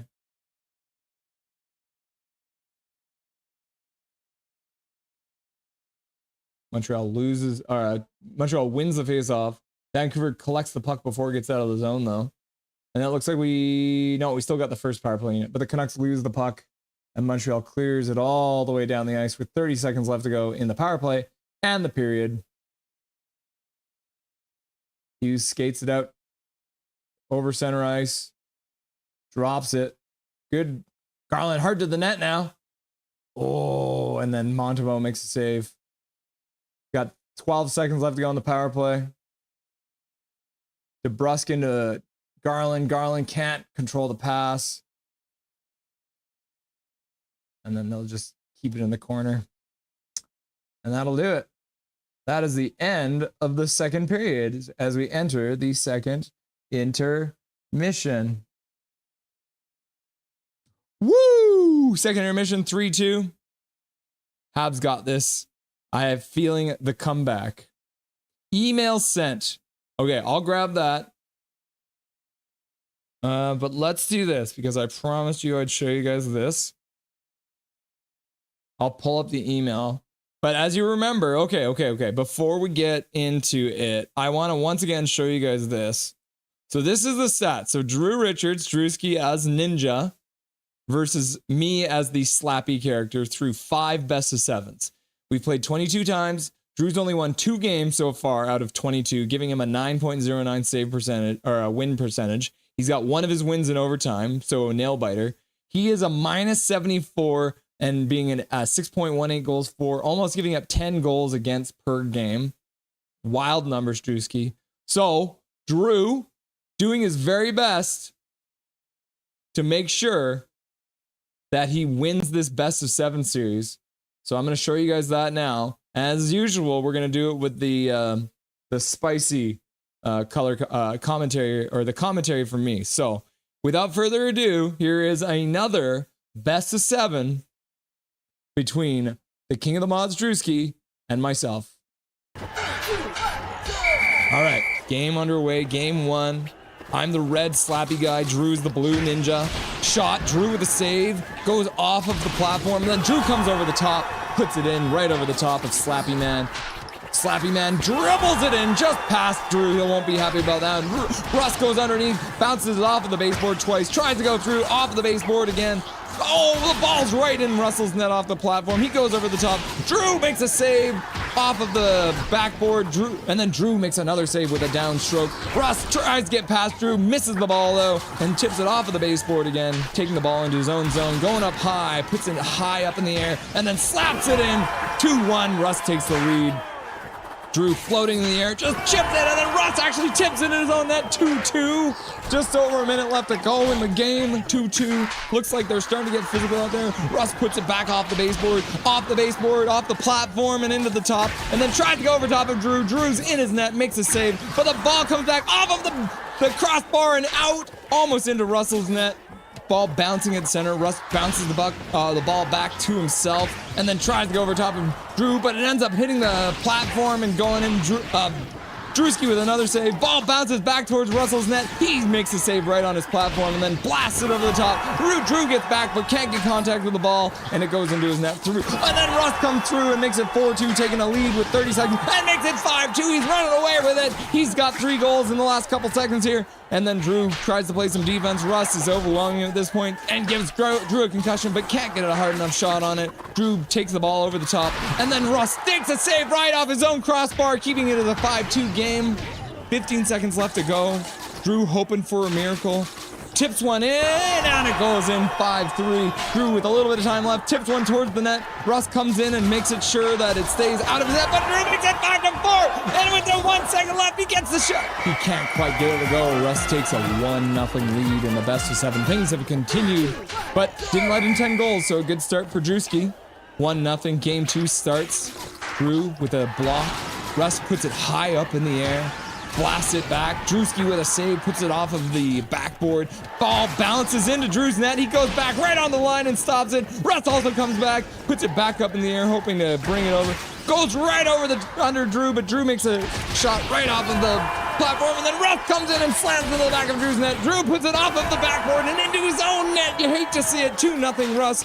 Russ tips it off the baseboard. Drew tips it off of his own backboard, tries to get to it, and then goes over the top of Russell. Small man going over the top of the big man, and then goes in and does it again. He ties it up right away. Minute 18 into the game, well, left in the game. Russ gets the breakaway, can't complete it. Drew with a high shot, dribbling, and then takes it in and puts it in. 3-2. Drew takes the lead. Unlikely, as he takes a 4-2 lead.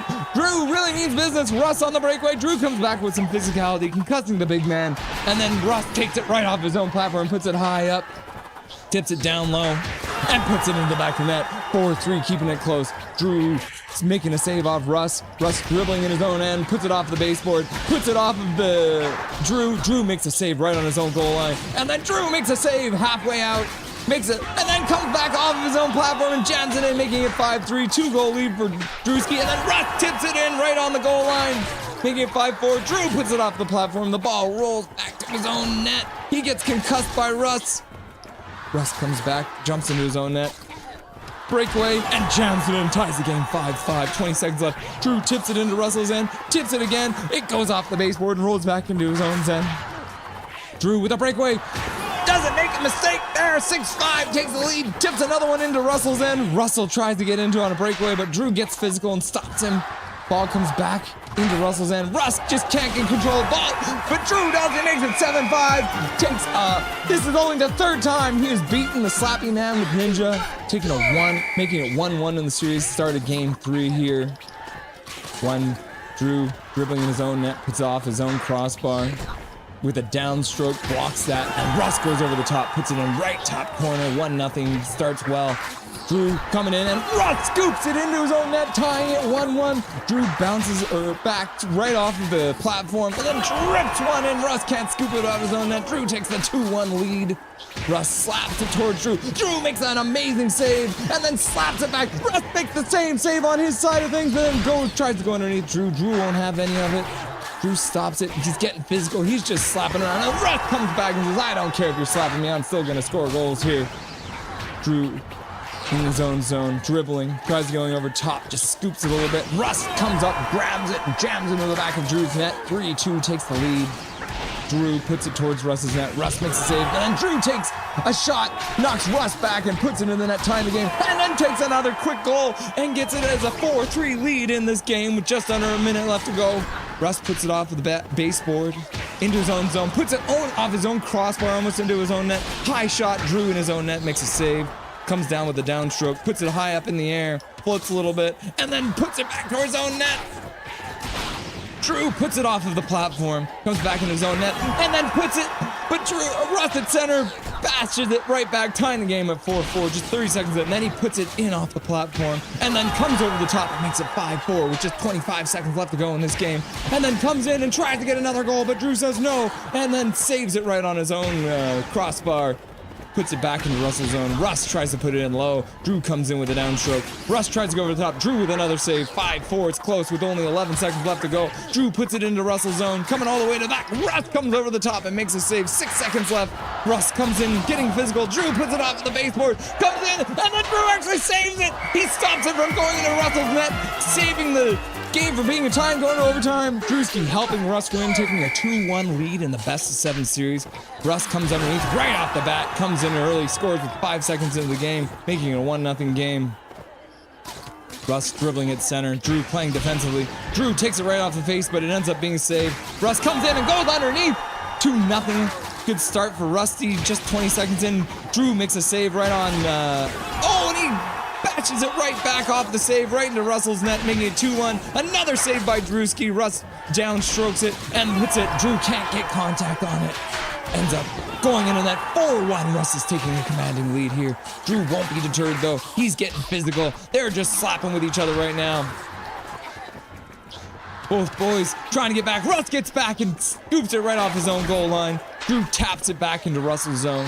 Drew downstrokes it, tries to go over the top. Russ smacks it back into Drewski's zone, and Drewski gets stunned, and the ball goes over the top of him. And Drew comes right back. Makes it a 3-goal game, making it 5-2. 1 minute left to go in the game. Lots of time here. But Russ comes in and just scoops one right past Drew, making it 6-2. 54 seconds left to go. Russ tries to score over the top. Drew stops him and then puts it right into Russell's net, making it a 3-goal game again. 6-3. Russ in his own net, trying to get a little defensive here.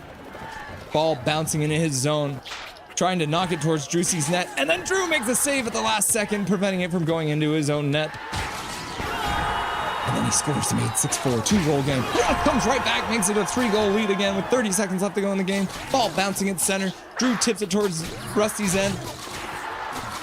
Ball gets bounced back into Drewski's end. Drew gets back, bounces it to center, and Russ picks it up to center, jams it into the net. Comes in and makes it 9-4. This game's getting out of hand. Drewski trying to get physical. Comes back, makes it 9-5. He's got a little bit of time. Scoops one back towards Drewski's net. Can't get it to go. 5 seconds. He's running out of time. That'll probably do it, folks. Russ chops it off of the backboard. Chops it. Makes it a 10-5 game. 3-1. A commanding series lead. But there's still a chance. There's still a chance. Russ chips it off of the backboard. Drewski gets hit by the ball, can't do anything about it. Russ comes in and makes it 1-0. Drew getting physical, hits Drewski, hits the ball into Russell's net. 1-1, minute 45 in. Now they're just slapping each other. Drewski trying to get it past Russ. Russ comes down with a downstroke. Now they're just fighting in Drew's net. Drew tries to get a breakaway, misses the ball, comes back into his own zone, but then he makes a save on his own blue line. Another tip in. Drew's just bouncing the ball right on his own platform, keeping the ball out of his net, bounces it down. Russ comes in, tries to get it. Now they're just fighting. 1-1 game. Drew off of his own backboard, tips it toward Russell's net, can't get it to go. Russ tips it up, high up in the air, tries to go underneath. He does. He gets a breakaway, but he misses the ball. Ball dribbles back in his zone. Now Russ has another breakaway and doesn't make a mistake, takes the 2-1 lead. But Drewski comes right back, tips it off the crossbar. Can't get it to go off the baseboard, and then comes in and picks it up and bashes it right back in that 2-2 game. Russ comes back, Drewski stops it in his own net, but it bounces right back and goes into his net. 3-2, unfortunate bout there for Drewski. Now they're fighting at center. Drewski with a partial break, can't get it to go. Russ with a partial break, Drew gets back and slaps him up. Drew with a breakaway, but it bounces over his head and can't get it to go. Still 3-2, 37 seconds. Ball comes right back into Russell's zone. Drew takes it and makes no mistake, 3-3. And then he comes right back and puts it in top corner, 4-3. Drew takes the lead with 30 seconds left. Russ puts it off the backboard. He goes all the way back in his own net, 5-3. Drew takes the lead. Drew gets back into defensive, puts it off of Russ's backboard. Russ takes it off his own backboard and bashes into net, making it 5-4. Russ dribbling back in his own zone. Drew dribbling it in his zone, and then scoops it in his own net, making it 5-5. What an error! 5-5 on the whole series on the line. Drew knocks Russ back and puts him into the net. 6-5. Russ has a chance. Drew with a save. Oh my gosh. Drew takes the win, makes it 6-5. 3-2. Drew on the verge of elimination once again. Little Ninja having won 2 games in this series after having only won 2 games in the previous 22. Drew's doing much better than everyone expected in this game, let me tell ya. 0-0. Russ takes their lead with a minute 42 into the game. Russ comes over the top and then just chips it in and it dribbles into Drewski's net. Drewski tips it into Russell's zone, but then tips it back in his own net. Drewski scored on himself again, making it 3-0. Russ tips it into Drewski's zone.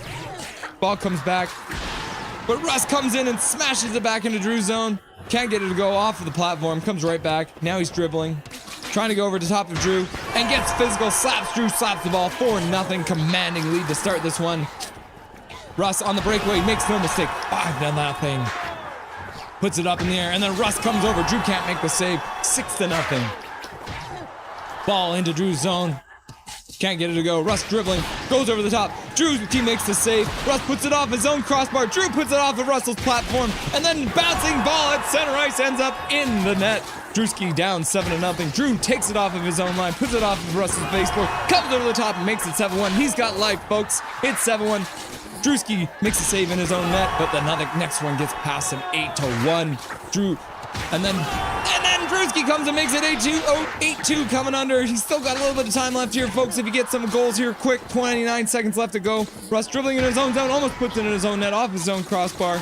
Drew trying to get some shots, whiffs on the shot. Russ dribbles it, puts it in his own net, returning the favor to Drewski, making an 8-3. Drewski now makes it 8-4. He's still got time. He's got 14 seconds left. Russ is just getting physical now. He's just slapping Drew over and over again. And then Drew comes in and scoops in, making 8-5. 8 seconds left to go in the game. Drewski coming in.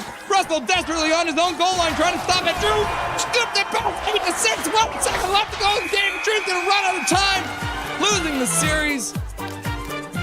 4-2. Continuation. How red in the face am I? 4-2. Drewski almost comes back and takes it, losing another best of 7, going down 3-0 in the best of 7. You hate to see it. You hate to see it. Okay, let's see if we can get Big Hog on here. Start a video call with this man.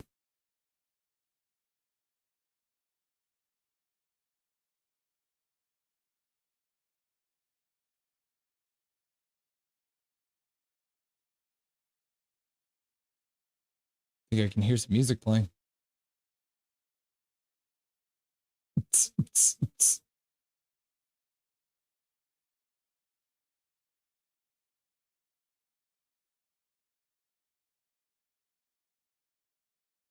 Not getting Big Hog yet.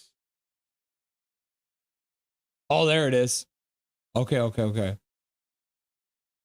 Now I can see you, Big Hog. Can you hear us?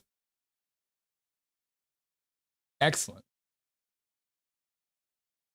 Getting a shot of the roof of the stadium. Okay. I'll bring him on now so you guys can see him. There it is. There's the inside of the stadium. I can't hear you that well, by the way. That's all good. Can you just tell us how you're feeling about the game so far? Pretty good, yeah. Pretty exciting? Yeah. Did any of the Canuck players see your painting? Oh, yeah. Well, I had it in front of behind the net during warm-up. Oh, yeah. So we're seeing where you're sitting now. So you're kind of, can you show us the ice again? Because so the picture you sent us, you were down by the boards just to the right there, right? Yeah, it would have been like over there behind the net. Okay, yeah. So looks like the players are coming back on the ice. That's very cool. Do you live in Montreal, brother? Sorry, what? Do you live in Montreal? It's my first time. Your first time in Montreal. It's cool. Are you wearing a Canucks jersey? I can't hear you that well. Let's see if I can text you. Is that a thing? Are you wearing a Canucks jersey?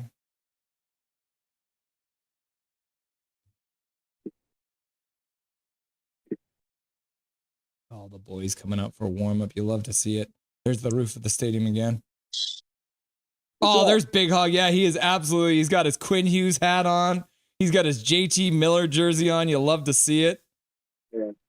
And is that a Quinn Hughes college hat? Sorry, what? Is that a Quinn Hughes college hat? Yeah, he designed it himself. That's very, very cool. Well, Big Hog, thank you very much for joining us. Yeah, for sure. Very cool. Enjoy the third period, brother. What? Enjoy the third period. Yeah. We'll talk to you soon, all right? It's so hard to hear you right now.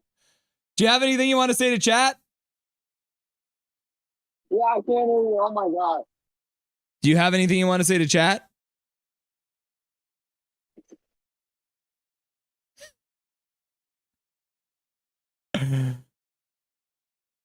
Yeah, look at that. Look at this man. He's wearing his Canucks jersey at a Montreal game. You'll love to see it. And we got the face reveal too.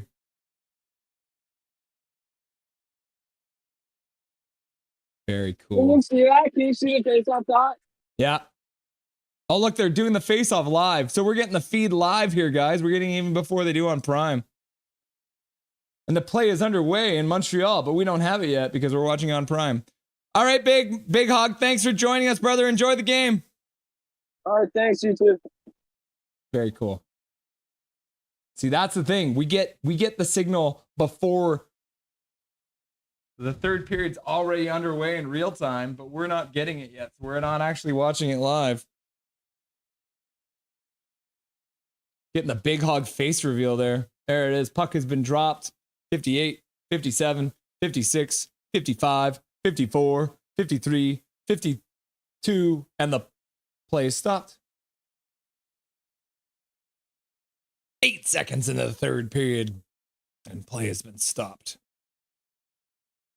Yeah, so I think Big Hog is sitting on the same side as the cameras. Hashtag boots on the ground. At Big Hog Hockey, nothing is perfect. Boots on the ground, undercover reporter. Lankinen stops it behind his own net. Canucks win leading after 2 periods are 13-0-5. Remember, there's 5 overtime losses there. Even though they don't have any regulation losses, they have 5 overtime losses. Canucks getting spun around in their own zone again. Tyler Myers on a breakaway. Kasteraf scores! That was in, wasn't it? Was that off the post? It was off the post. What is this, Kasteraf? I thought for sure that was in. It was a post. Kasteraf. COVID must be messing with me today or something. WTF. Was that a goal? No, it wasn't a goal. I thought it was. That looked like it was in. I'm waiting for the goal horn to go because it was actually in. Damn.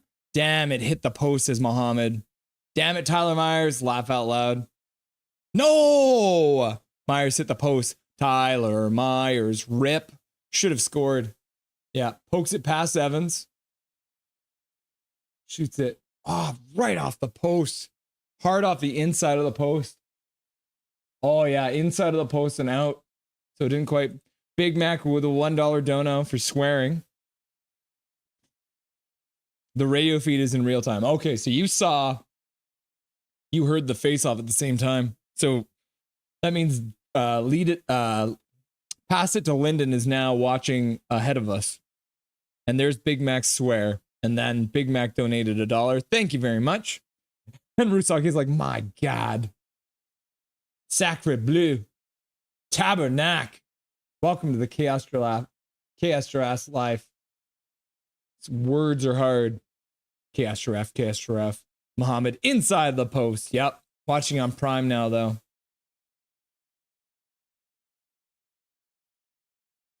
Canucks can't get it out. Battling at the blue line. Puck comes down low. Hand pass? Must have been a hand pass. Hand pass. Chaos Giraffe. Boom. Chaos Giraffe. Boom. Chaos Giraffe. Eggplant. Swear jar. Chaos Giraffe. Eggplant. Boom. Play Myers on the wing, you cowards. Play Myers on the wing, you cowards.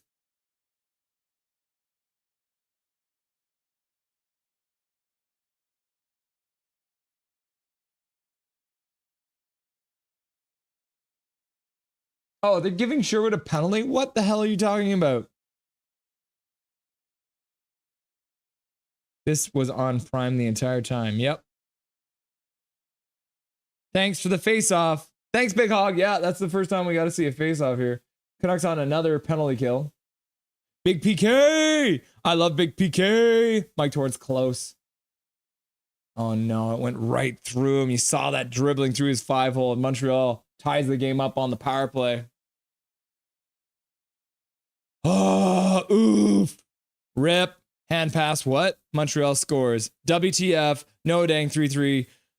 Vamos, Montreal, says Rusake. Big Mac, Big Mac, Big Mac, Big Mac, Big Mac, Big Mac. Dumb penalty, to be honest. Oh, and then Doc just scoops it right through. Another guy with a stupid tinted visor. Big rebound comes out. And then just dribbles through Lank, and then he can't close his 5-hole. Boo! Ugh. 3-3. Dang it, says Muhammad. Rip, says Calvin. They could have given it to them. Lank's unhappy face. I've seen enough. Suddenly, Pachico's a Montreal fan again. After those 2 quick goals, the Canucks have not really looked good. Montreal woke up after that. Lavarelle, what's wrong with tinted visors? Tinted visors are dumb. No, it's one of those things like beer league hockey. If you get a guy, I think it was more like even more. Do you remember Alexander Ovechkin used to wear like the actual like mirrored visor back in the day? I think people have always kind of just like joked about the stupid tinted visors. It's more of like a joke than anything. Pass out to Lekermacki. Puts it down low. Besser in on the forecheck. Miller comes in, collects it, scoops it up to the blue line. Desharnais puts it over to Forbort. Forbort puts it down low. Miller can't collect the puck. Now Desharnais pinching in. Lekermacki does well to get back. Now Lekermacki, get into the corner. That's your assignment. Lekermacki throwing a hit, trying to at least. Desharnais getting it out past the blue line. There it is. Besser engaged just past the blue line. Puck ends up going back into the Montreal zone. Haha. Yeah. I mean, I remember people showing up to like beer league wearing tinted visors and everyone would mock them. It's because it's different. And so people are scared of them. Because people are small-minded and are scared of different things. Puck deflects out. David W. looks like an ugly goal Lankinen allowed, although in response to Rasaki, Vinny's existing team is losing to one representing his province of birth. 3 or more goals allowed in almost 30 games this regular season. Not looking good for the Canucks. So if the puck bounced off the inside, technically that is a goal. It has to completely cross the line. So if it hits the post, that's directly on the line. So nope, David. But oh well. Hachiko, for us, can you switch the logo you're rocking tonight, please? Next year will be better with Willander and Lekermacki. I don't know if Willander will be on the team next year. I think he might spend some time in the AHL. I think you're probably more likely to see Pettersson. DPD.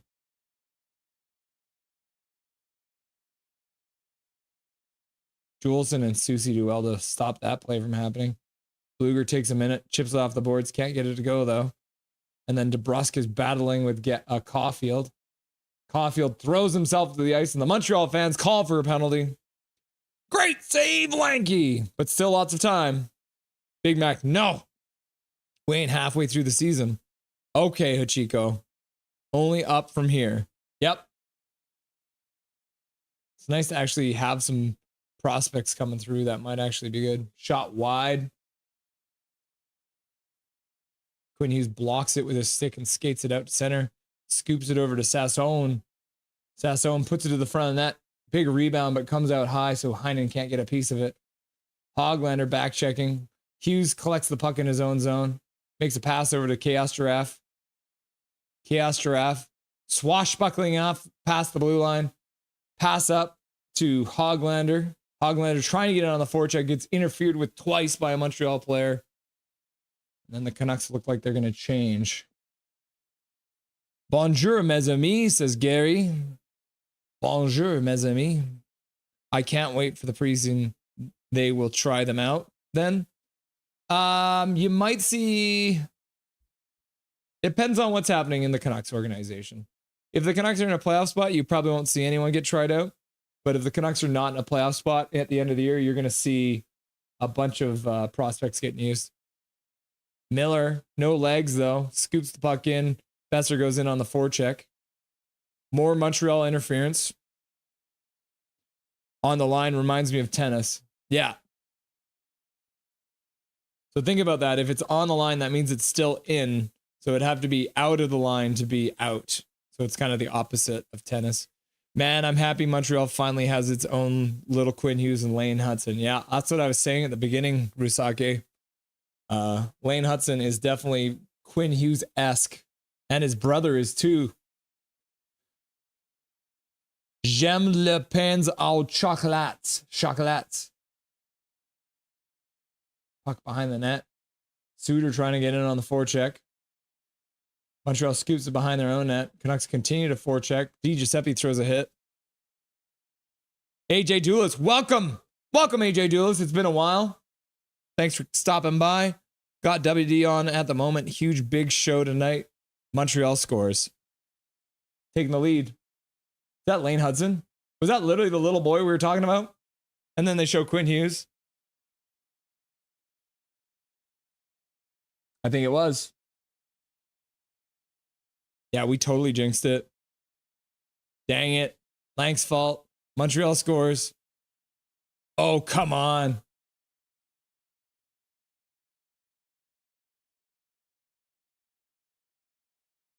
Oh, no. It's off of Quinn Hughes.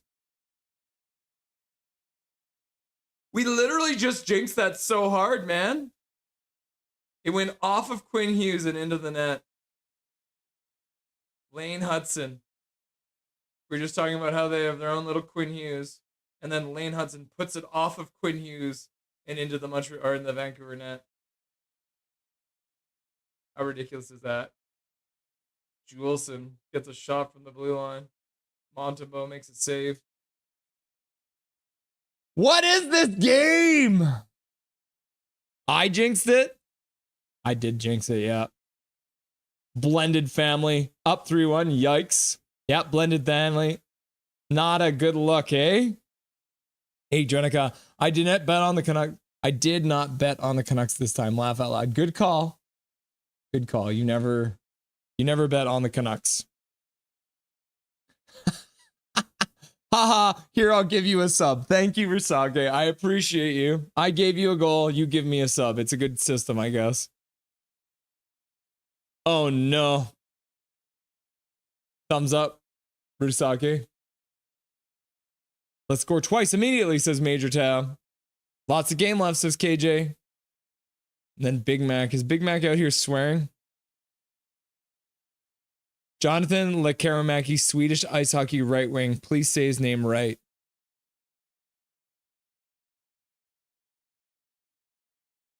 Swear jar. Rip off Quinn's foot. Yep. Ugh, says Mike Torrance. Calvin 99 Charlie. You saw that, did you? Noah Dang. Canadiens. Depressing, says Segmina. Welcome, Segmina. I haven't seen you so far tonight. Noah Dang. 3-4. Jacob. Wonder if Rick's going to use his timeout. No, he will not use his timeout. Probably not. Zachary, no. Never say never, says Zoe. Gary Wiseman, time for JT to redeem himself with a hat-trick goal. Looks like Montreal just took a penalty. Cole Caulfield just slashed somebody's stick out of their hands and took a penalty. Good job, Caulfield. Trade Quinn now. The parade is over. Laugh out loud jokes. You just said it twice. Found out I got COVID and watching the Nucks lose night turned dark. Laugh out loud. What do you think, Cold Caulfield? You slashed somebody in the stick? COVID's still a thing? Yeah. Blended Thammy getting the thumbs up and the check mark. Yeah. Canucks PP. Jacob, you guessed so. Here we go, says KJ. I guess so, says Jacob. Stupid penalty from Caulfield. Yep. That was a stupid penalty. Average PP energy, says KJ. PP don't mean anything. Our power play stinks. JT Hattie, says Major Tao. Big Mac, Jonathan Lekaramaki. Jonathan Lekaramaki. Jonathan Lekaramaki. But let's get one, says Jacob. PP for the Canucks, says Zach. Slap 6, says Zoe. We good, says Big Mac. Calvin 99 Charlie. Haha. Now Kedjia guy will have to fight Myers now. Big Mac. Lekaramaki. Not how you say it. Lekaramaki. Lekaramaki. Lekaramaki? Lekaramaki. Lekaramaki? Lekaramaki. Eggplant. Jacob, I can't smell, but I did. But if I did, I smell a DeBrusque goal. Okay. So Jacob thinks DeBrusque's going to score. Major Child thinks that JT's going to score. Hattie time! Jacob Torrance. Okay. Scores next for Canucks. Question mark. Miller. DeBrusque. Other.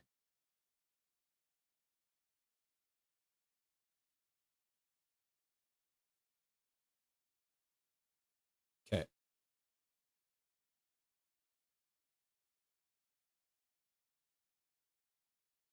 There's your first poll question of the day, guys. Canucks lose the face-off. Here comes all the way. Quinn Hughes gets there. Keeps it in. JT Miller on the half boards. There it is! Look it!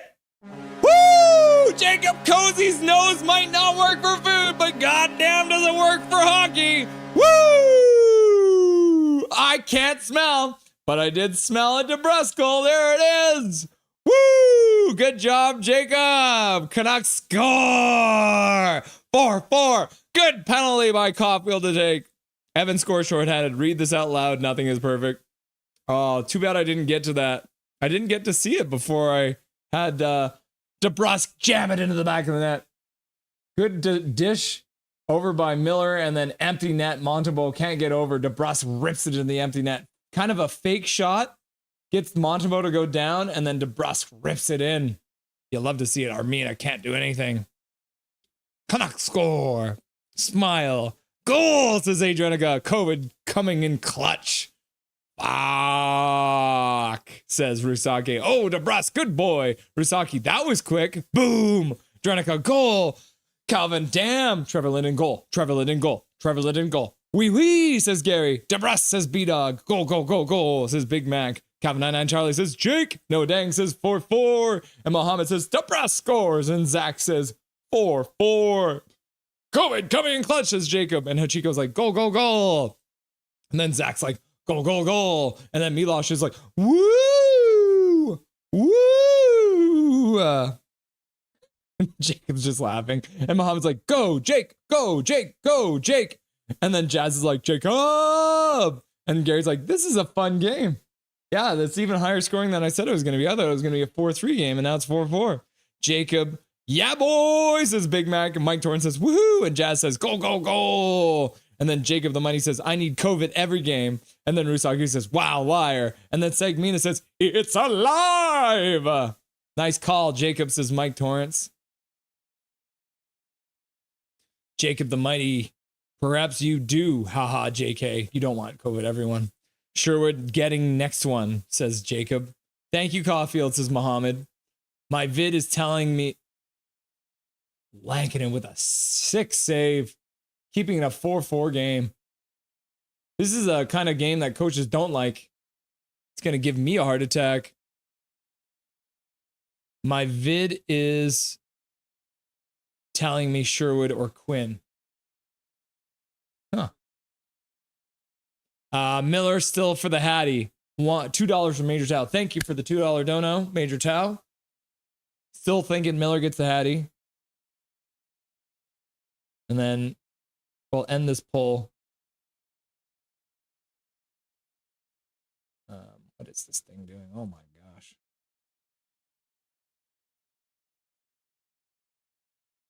So 45% of you thought it was going to be DeBrusque. 45% of you thought it was going to be JT Miller. 9% of you thought it was going to be other. Anyone who voted for Miller, congratulations, you were correct. Oh my goodness. Langdon with another save, but it looks like he's struggling to stop that puck right now. Lekermacki chips it behind the net. Comes out in front with it. Leaves it for JT Miller. JT Miller puts it back to the blue line, but it goes right over foreboard stick. And he's going to have to hustle back. Suzuki tries to get it in front. Gets blocked by Sherwood. Now Sherwood skates it out to center. Tips it into the Montreal zone. The Montreal guy tries to punch him in the face. DeBrusque collects the puck. Puts it out front. Sherwood couldn't make good contact with it. Great save, Lanky, says Mohammed. Rusaki, what an incredible save. Yup. Bah, so sorry I missed the KungFoot action rewatching it now. Yeah, fun times. Was putting my daughter to bed. It's okay, Drewski. It's okay. JT needs to get a Gordie Howe. Yeah. Let's go, says Jazz. Alas les bleus, says Gary. W. Dono says Major. Pass it to Linden at Big Mac. No, go rewatch the clip of him being drafted. Alvin pronounced the J as a Y and no I in his name. So it's Jonathan Lekermacki. Right to the front of the net. Sassone there. Quinn Hughes walking the blue line. Rotating, and he blows a tire, but he gets back up. It was all part of the plan. Shot to the front. Can you imagine if he put that in? That'd be hilarious. Right on, Canucks, says Zoe Mohammed. Great save, Lanky. I thought it was going to be a low-scoring game. Laugh out loud. I know, me and you both. Sasson tries to get to the middle. Canucks recollect the puck. Pucks collect the Canucks. Lanky. Lank looks shaky tonight, Dan. Yeah, he sure does. Hoglander gets the puck out to center. Sassone gets it just into the blue line and will go off for a change. Go, Lanky, go, Lanky, go, Lanky. Drew's like, Canucks, glow. Lanky is fine. Whoo! And then Big Mac like, Canucks, glow. Canucks, glow. Coconuts, glow. You guys let that go. You guys let that get to Lanky. Get bent. Big Hog went to the right game, eh? Such a good game, yeah.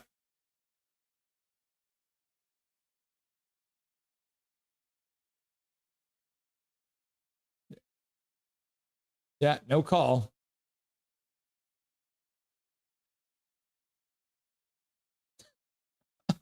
The play-by-play or the color commentary guy's just protecting himself on the bench. Like needs new skates, yeah. DeBrusque. Great play-by-play again for KungFoot, Rusky.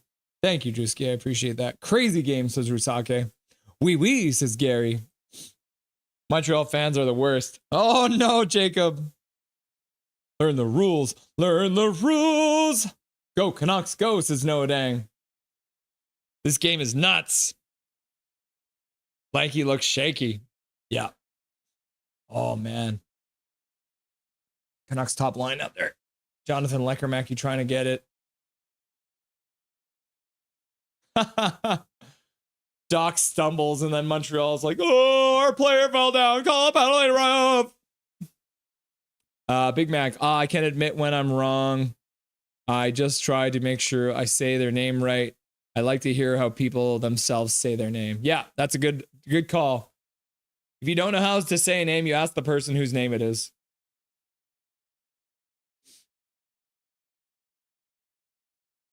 Sorry. No, Dang's just out here sweating. Wee. Gary's also sweating. Jacob, keep crying, French fries. This channel ain't showing. So I'm watching this. The channel ain't showing. Jazz, if you want, it's on Prime. It's on Prime tonight, says thank you. Softest fans in the league. Drew Richards, Dobby, Trevor Linden, goal, Coconuts glow. Dobby, Trevor Linden, goal, Coconuts glow. This game feels wide open. Could go either way in the final 5. Yeah, you're absolutely right, Gary. This has been a wild game so far.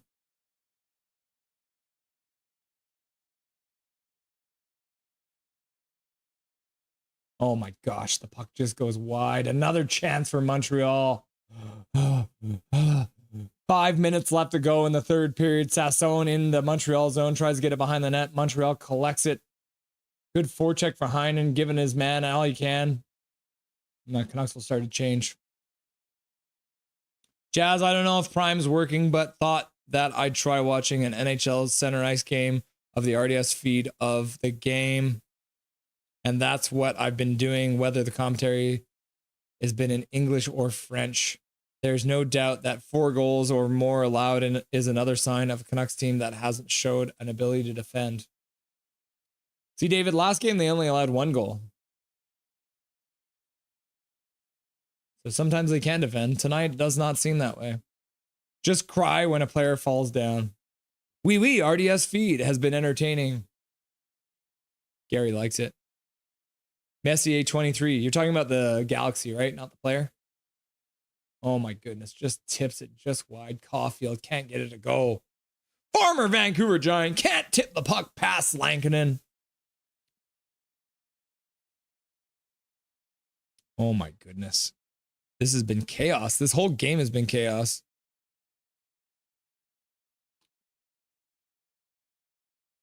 Rome in the chat. Rome made it. Thank you very much, Rome, for stopping by. Hello, one and all. Glad I made it. Bienvenue. Rome, bienvenue. How's the game coming along? It's chaos, Rome. It's been absolute anarchy and chaos. So that's pretty much. Jacob says, hello, Rome. Missed you. And Rome says, hello, Gary Wiseman. And Gary says, c'est une crazy game. Glad to Nuckfest. Glad to the Nuckfest. Galatia. Is Galatia another galaxy? Bonjour. Oui, Jacob.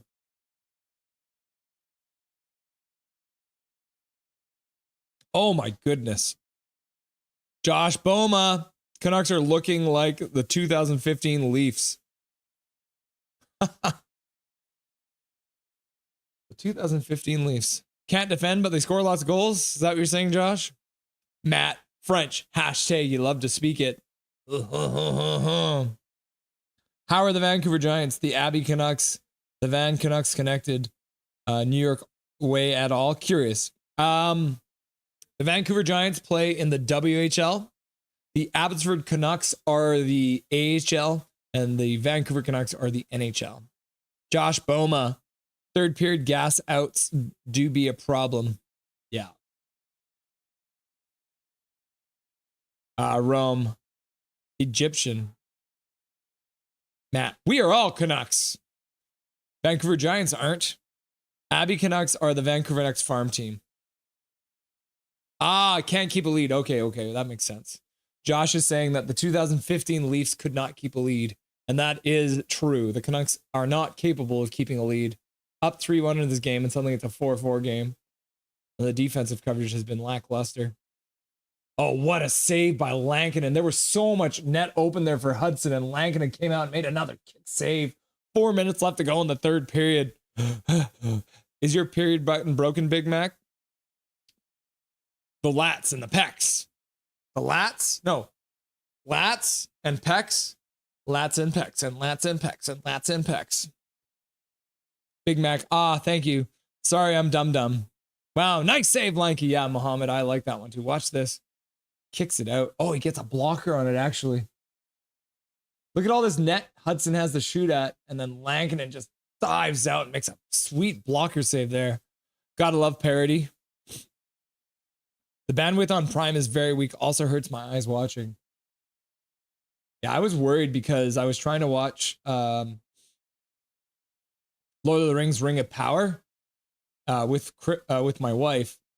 And it looked like I was watching on some Russian website, right?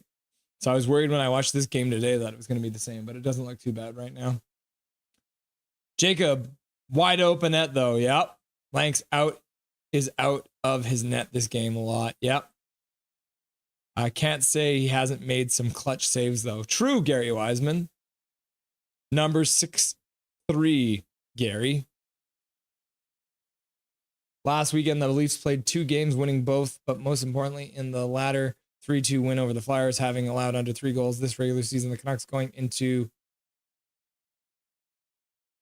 what's my background? It is a bar. There's a bar in my background. I also have a whale in my background. There's a whale here. Oh, I leaned the wrong way. Yeah. You got Finn's mom back there. And we've also got Lloyd back there who always refuses to. Is he behind me? Is he behind me? And then, of course, we always have Trevor Linden back here as well. Hey, Trevor. Hey, buddy. Crazy game, right? It's just a random bar. I mean, it's my apartment. I have a bar in my apartment because I'm rich from all the YouTube money. Zach, I don't think this is a true statement. 2 minutes left to go in regulation. He has made some clutch saves, says Jacob. David W. And weeks away from versus the Habs had in 27 of their 38 games allowed at least 3 goals, up, putting up a 7-12 and 7 win lost in such over 15 relevant games. Playing, the Canucks allowed at least 4 goals and a rather poor 1-9-5 when they allowed 4 goals. But if he was in position more, he would have made those saves. It's definitely not a green screen. Yeah, absolutely correct. It is not a green screen. Totally a legitimate bar that I can go get drinks from. Another shot wide by Montreal with 1:15 left to go in the third period. Myers under pressure. Gets it over to Bluger. Bluger puts it over to Juleson. Juleson puts it up to half boards. But Hoglander doesn't have a stick right now, so he's defending without a stick. Blocked in front by a combination of Myers and Gallagher. Under a minute left to go in the third period. Oh, Rosario. I just watched One Piece. Hoglander defending without his stick, just shoving people around. Montreal fans calling a penalty. I guess the refs are calling a penalty too. I guess they're calling it holding. Barbershop window, 4-point Miller. Stock is up. Trade that bum tomorrow before he drops in value.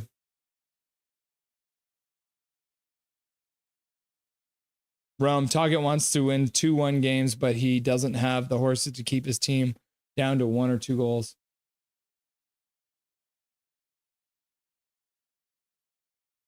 Is that the penalty?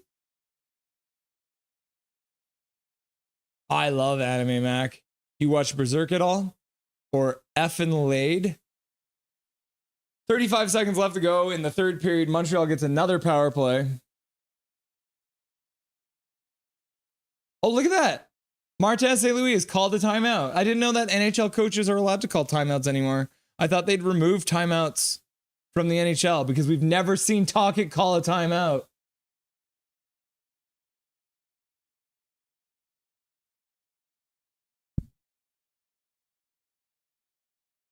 Brutal. I get your name now, Zoro Rosario. Am I right? No, I don't watch too much anime. The regular season, the Canucks will, after this week, Canucks Habs game is done, have played from October 39 regular season games, including 28 and 16 irrelevant respective ones with at least 3 or 4 goals. 4 goals, 20 shots. Woo! 4 goals, 20 shots. 420, bro. Isn't One Piece anime? I think Big Mac has been watching the live action one. Bluger cannot win the faceoff. It's a winger win by Montreal. Shot wide. 27 seconds left. Another blocked shot in front. 22 seconds left to go in the game. Referee's in the way down low. 17 seconds left to go. Puck gets sent out at the blue line, splits the defense, and it goes all the way down in the Montreal zone with 9 seconds left to go. That'll probably do it unless Montreal can get the puck up They've only got 5 seconds to do it. They get it all the way down into the front of the net, right through the crease. Can't get it to convert. We got end of regulation. Hey, guys. At least we got a point. I used to watch and read Naruto allowed to talk about alarming defensive metrics over so many games. Ah, okay. Wee, says Gary. I watched One Piece live action. It makes me want to watch anime. I love Pokemon. Peaks and valleys. Hopefully it's as low as it gets. Yep. That's Canucks hockey. Who knows what kind of pain and suffering you'll get and what kind of thrills and exhilaration you'll also get. BS call. Yep, I agree. WTF is Hoggy doing? He's trying to defend without a stick. Just cost us the game. Overtime again, says Josh. He gets traded if they lose this. No way, says Jacob. Swear jar, says KJ. That's a dumb call, though. Yep, I agree. The Vancouver Overtimes. Yeah, Josh, they should change the name. The Vancouver Overtimes.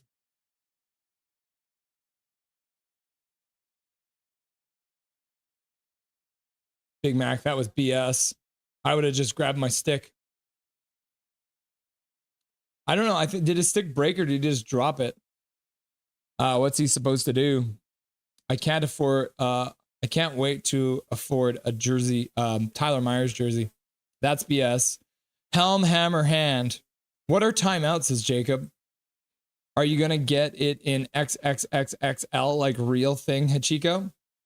Yeah, Hachiko can wear it as a dress. Oh, burn on Talkit. Gary Wiseman, yes, it's going to be my new blanket. Yep. A point against Montreal. Good question, Russ. Is that a penalty? Yeah, I was wondering the same thing. Welcome back. Oh my gosh, my wife is flexing. I'm very scared. Now she's punching at me. Oh my gosh. I'm feeling like scared and aroused all at the same time. I don't know what to say. I don't really talk about that kind of thing with you guys most time, but I got to tell you how I feel. A snuggie. Overtime, says Mohammed. Jacob, yep. OT, says Jacob. Overtime, says Zach. The game will be going to overtime, if not a shootout, says David W. We got a penalty, though. Yep. So it's going to be 4-on-3 to start this.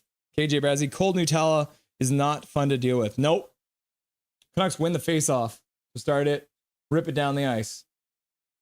That's a good start to this penalty kill in overtime. Wee, says Gary.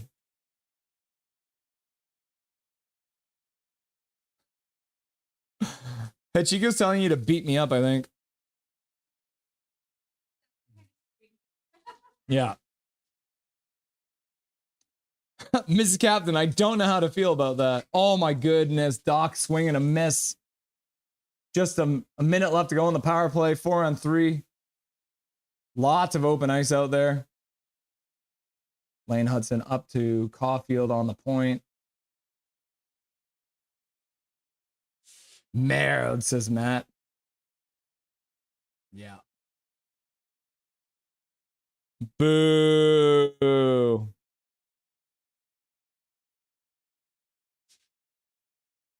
Lankinen's trying to get the referee's attention, saying he might have been interfered with or something.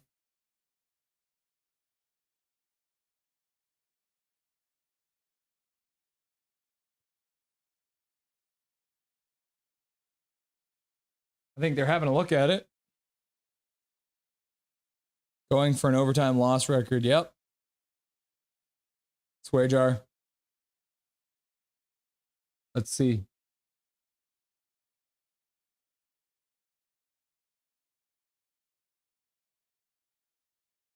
Huh.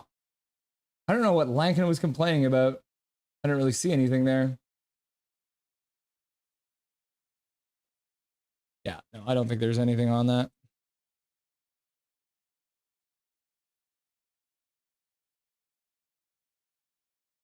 Are they challenging it? What is happening?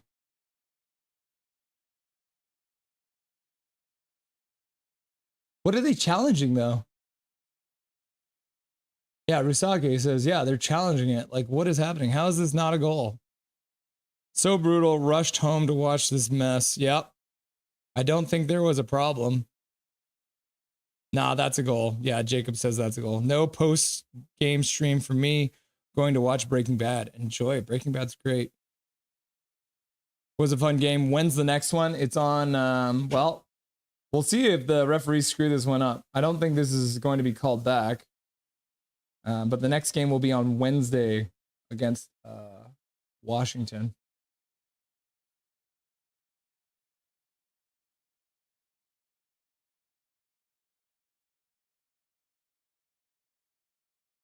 Yeah, it's a good goal. I think they just, it was like swing in the dark.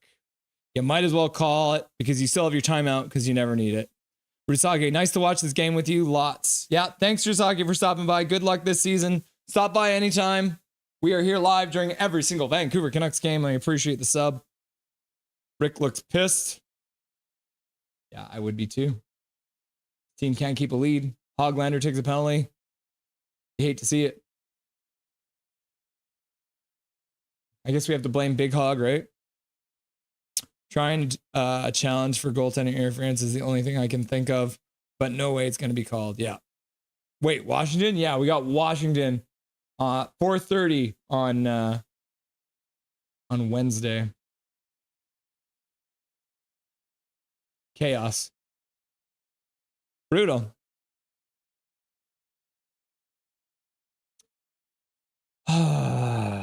Let's lose, bro. You hate to see it, man. Okay. Let's get Dustin on here. Now I'm sad.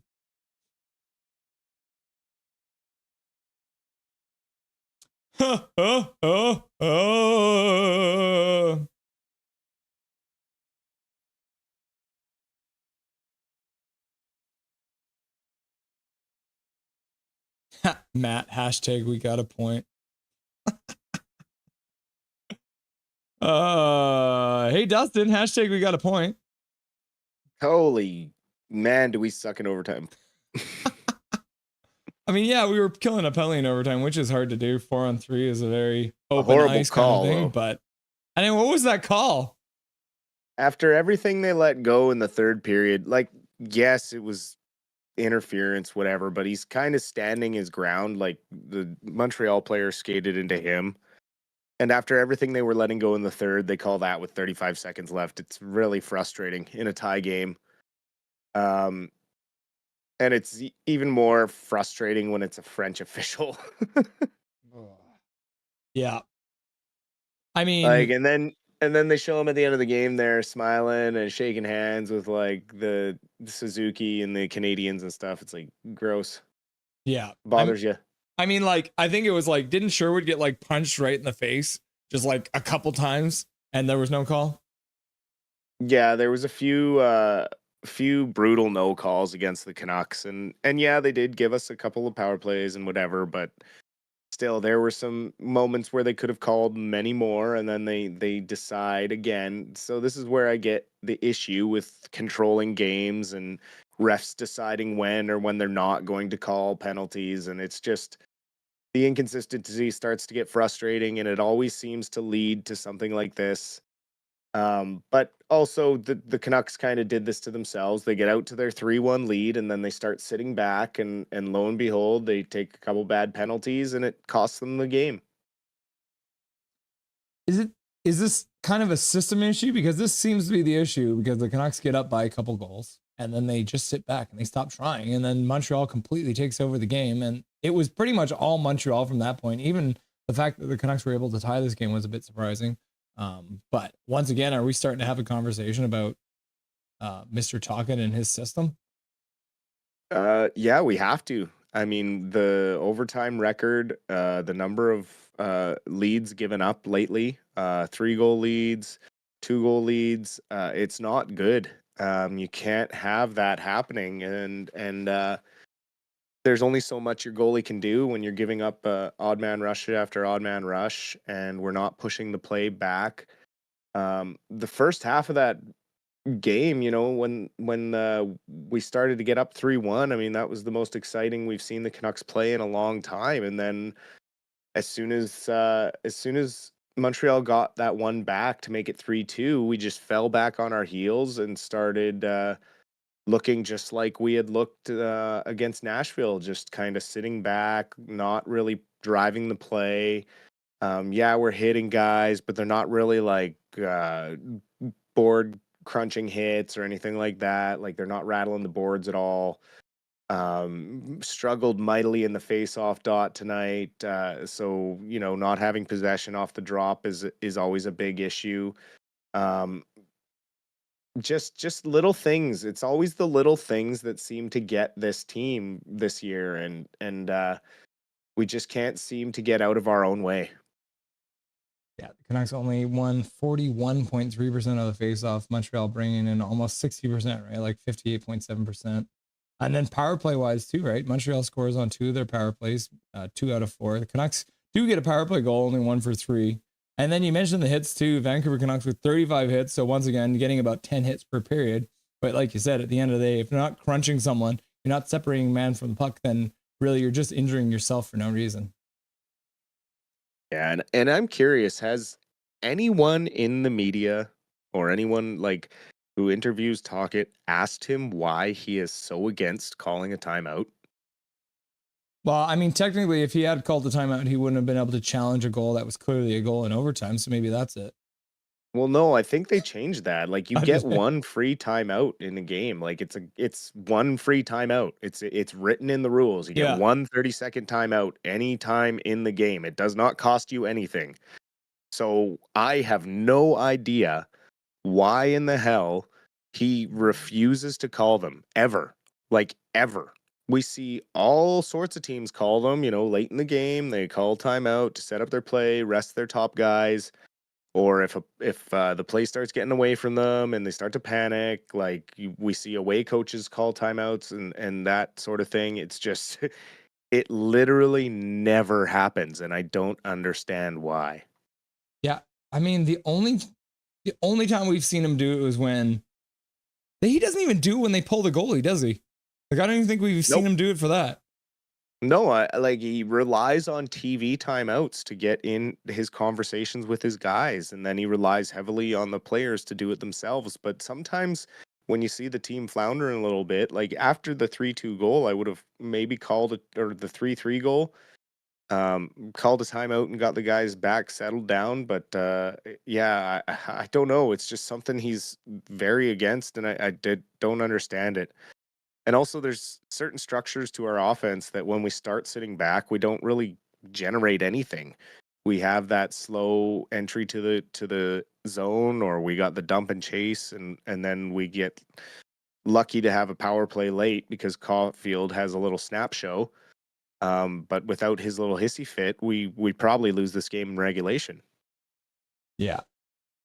Nick Suzuki continuing to dominate against the Canucks. He got a goal and assist in tonight's game. Actually, he got 2 assists and a goal. And he got assisting on Kirby Dach's goal in the 3rd period, also assisting on the first goal of the game that Cole Caulfield scored, and then scoring the game winner in overtime. Nick Suzuki. Is he related to David Suzuki, or is that just in my head? I think all the Suzukis are related deep down.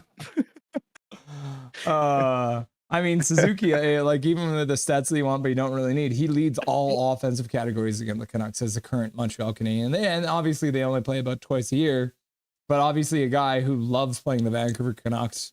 Another case of one of those guys, maybe put him on the list of like a Toffoli or a Hayduk or something like that. Yeah, sometimes you just get that luck bug against certain teams, and you just have your best nights against that logo on the other side, and then it's just becomes kind of a confidence thing and the superstition thing. And so the further you go in your career, the more success you have against a specific team, the better you feel every time you play against them. And it goes the other way too. Some guys just play awful against certain teams, and it's the same. It's really hard to get that out of your head. So probably just a case of well, and also Suzuki's starting to have one of those breakout years. He really started to show his abilities as a player this season and as of late. So just a good hockey player all around. JT Miller got 2 goals and an assist tonight. Looked like he was feeling himself. Is this a case of just a guy who's ended up getting a little bit of rest, or is this a guy you think maybe with Quinn Hughes back in the lineup, does Quinn Hughes kind of even him out a little bit?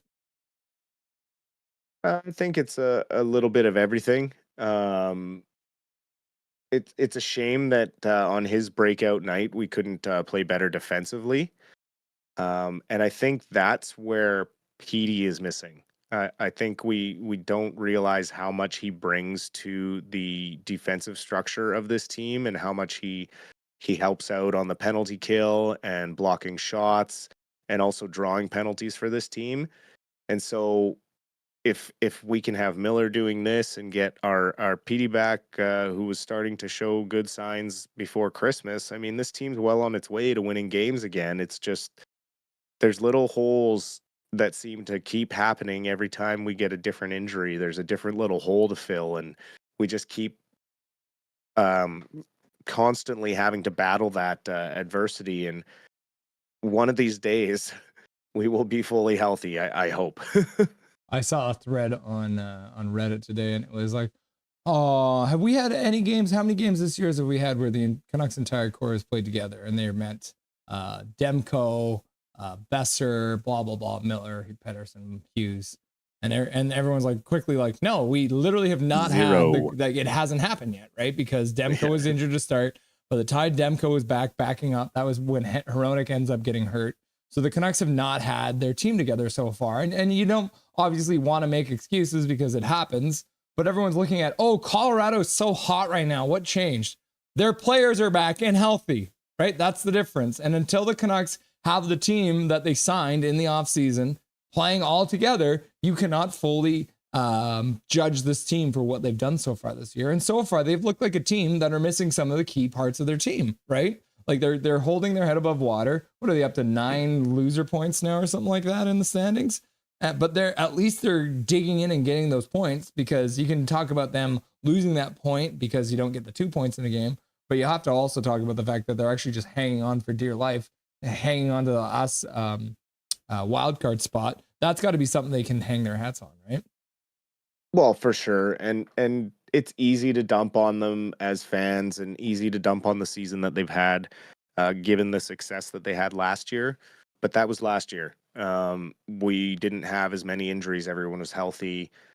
You look at the man games lost last year compared to this year, and over a full season, I think we maybe lost a quarter of the man games that we've lost already this season, barely halfway through. So when you compare the two side by side, it's apples and oranges. You can't just say, oh, this team should be doing this because these are certain players. You have to look at the whole picture, and the whole picture has not been put together yet since we dropped the puck in October. Yeah, and I mean, you saw it too, right? Like the Canucks without Quinn Hughes are a different team. It is what it is. Quinn Hughes is probably the best player in the NHL right now, so you take that out of the lineup, and obviously you're not going to have the same structure. Not to bring more doom and gloom onto this post-game show, but we did say that we're going to talk about the Abby Canucks on their Eastern Coast road swing against the Laval Rocket.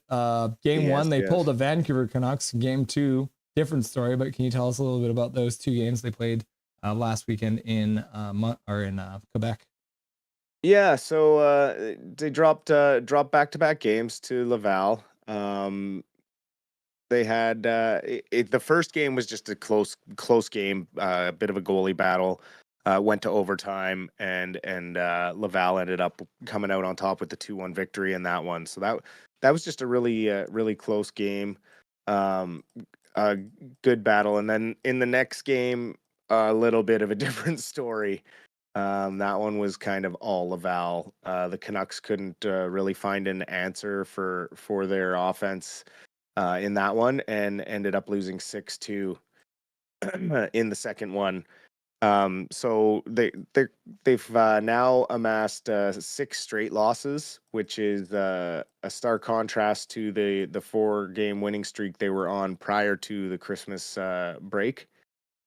The team's struggling to find their offense, which kind of coincides with what's going on up with the big club.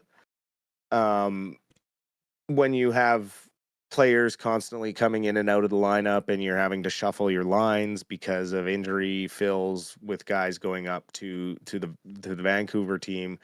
You constantly have guys playing with different players.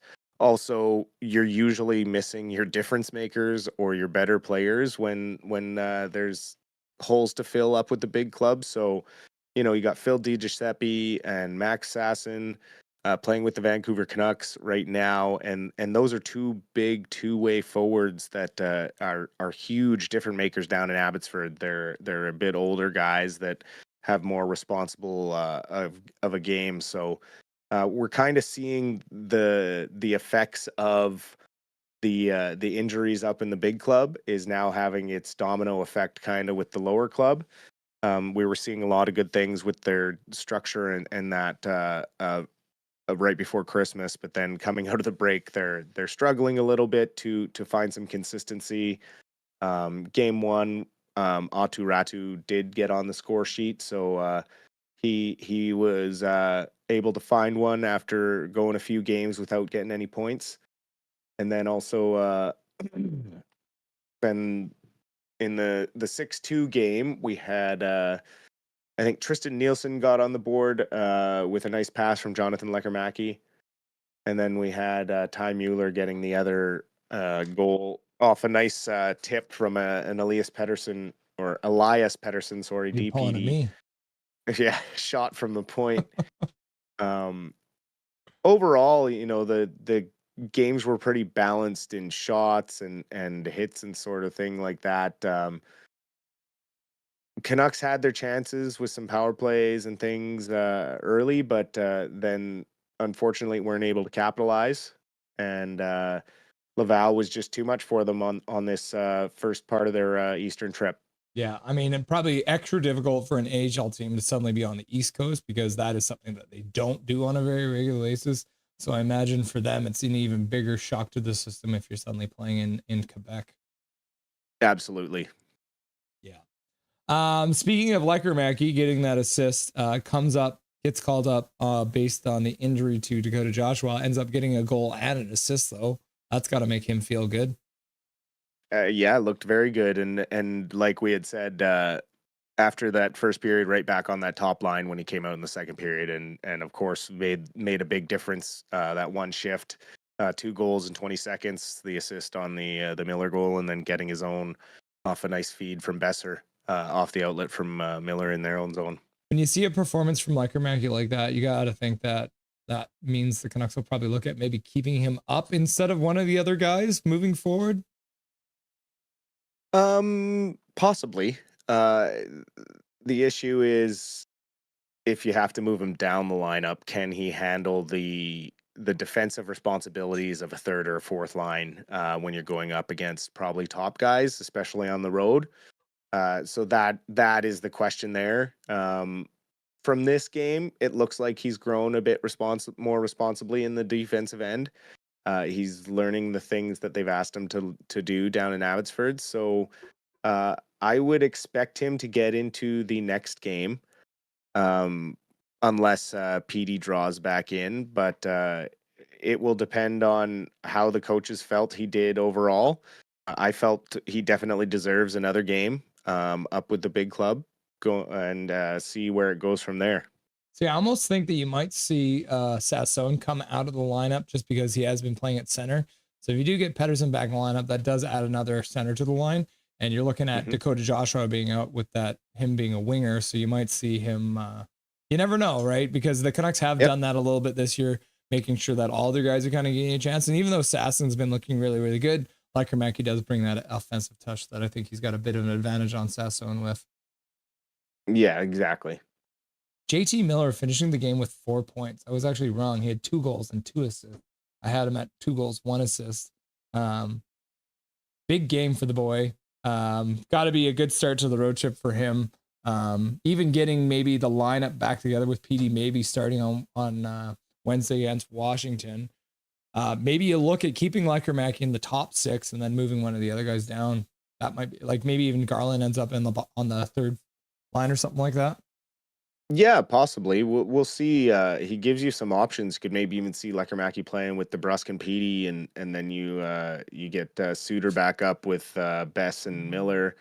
You get all sorts of options as these guys start to get healthy and get back in the lineup. Because they were able to survive for so long. If we do get healthy, then we have so many more options, and we will just have to see what this team can really do when we have our full lineup available to us. Yeah. Going to be a long road trip. We got Washington on Wednesday at a 4:30 game. Then we got Carolina at 4:00 on Friday. A back-to-back Toronto Maple Leafs on Saturday, 4:00 as well. And then you got Winnipeg on the 14th. So they've, lost in overtime to start. So they're 0-1. They got 4 more games against some pretty good teams coming up here. Obviously not a weak team there. Montreal is probably the weakest team on this road trip, but obviously they are now, I think they're 8-2 in their last 10 games. What if you were to have this road trip, and what record would you be satisfied with? Are you looking at maybe like 2-1 if they could pull that off? Or you think that's even reasonable? Yeah, you're probably hoping for a 500 trip. Because it's so questionable with the injuries right now, who's going to be available to you.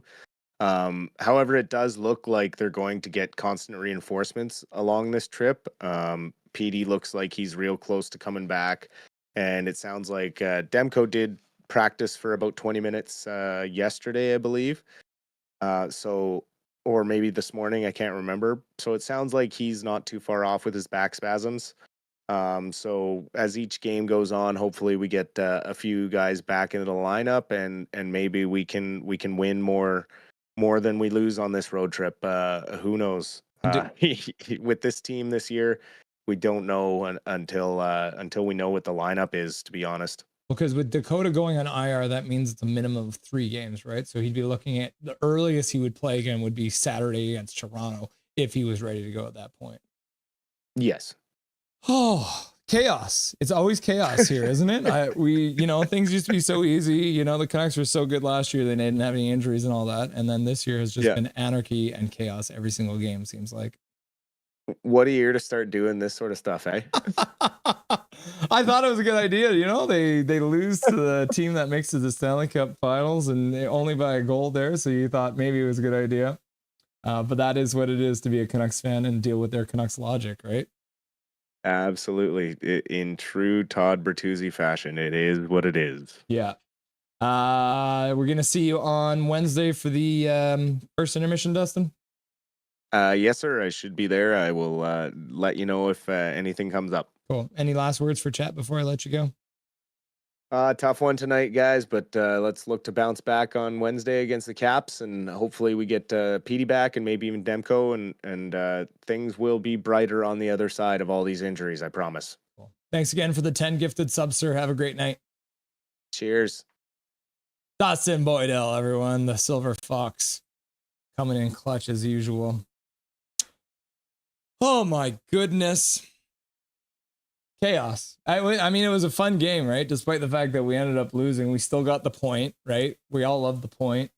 I actually want to bring that up. Let's bring up the NHL standings then. Have a quick look where the Canucks are sitting now. Should all be updated. Yes. All right. So let's go over to this. So right now, this is the wild card spot. So you got the top 6 here, the top 3 teams from the Central, top 3 teams from the Pacific Division, and then you got the Vancouver Canucks holding down the second wild card spot here. So if the playoffs were to start today, the Vancouver Canucks would be facing the Vegas Golden Knights, which would be terrifying.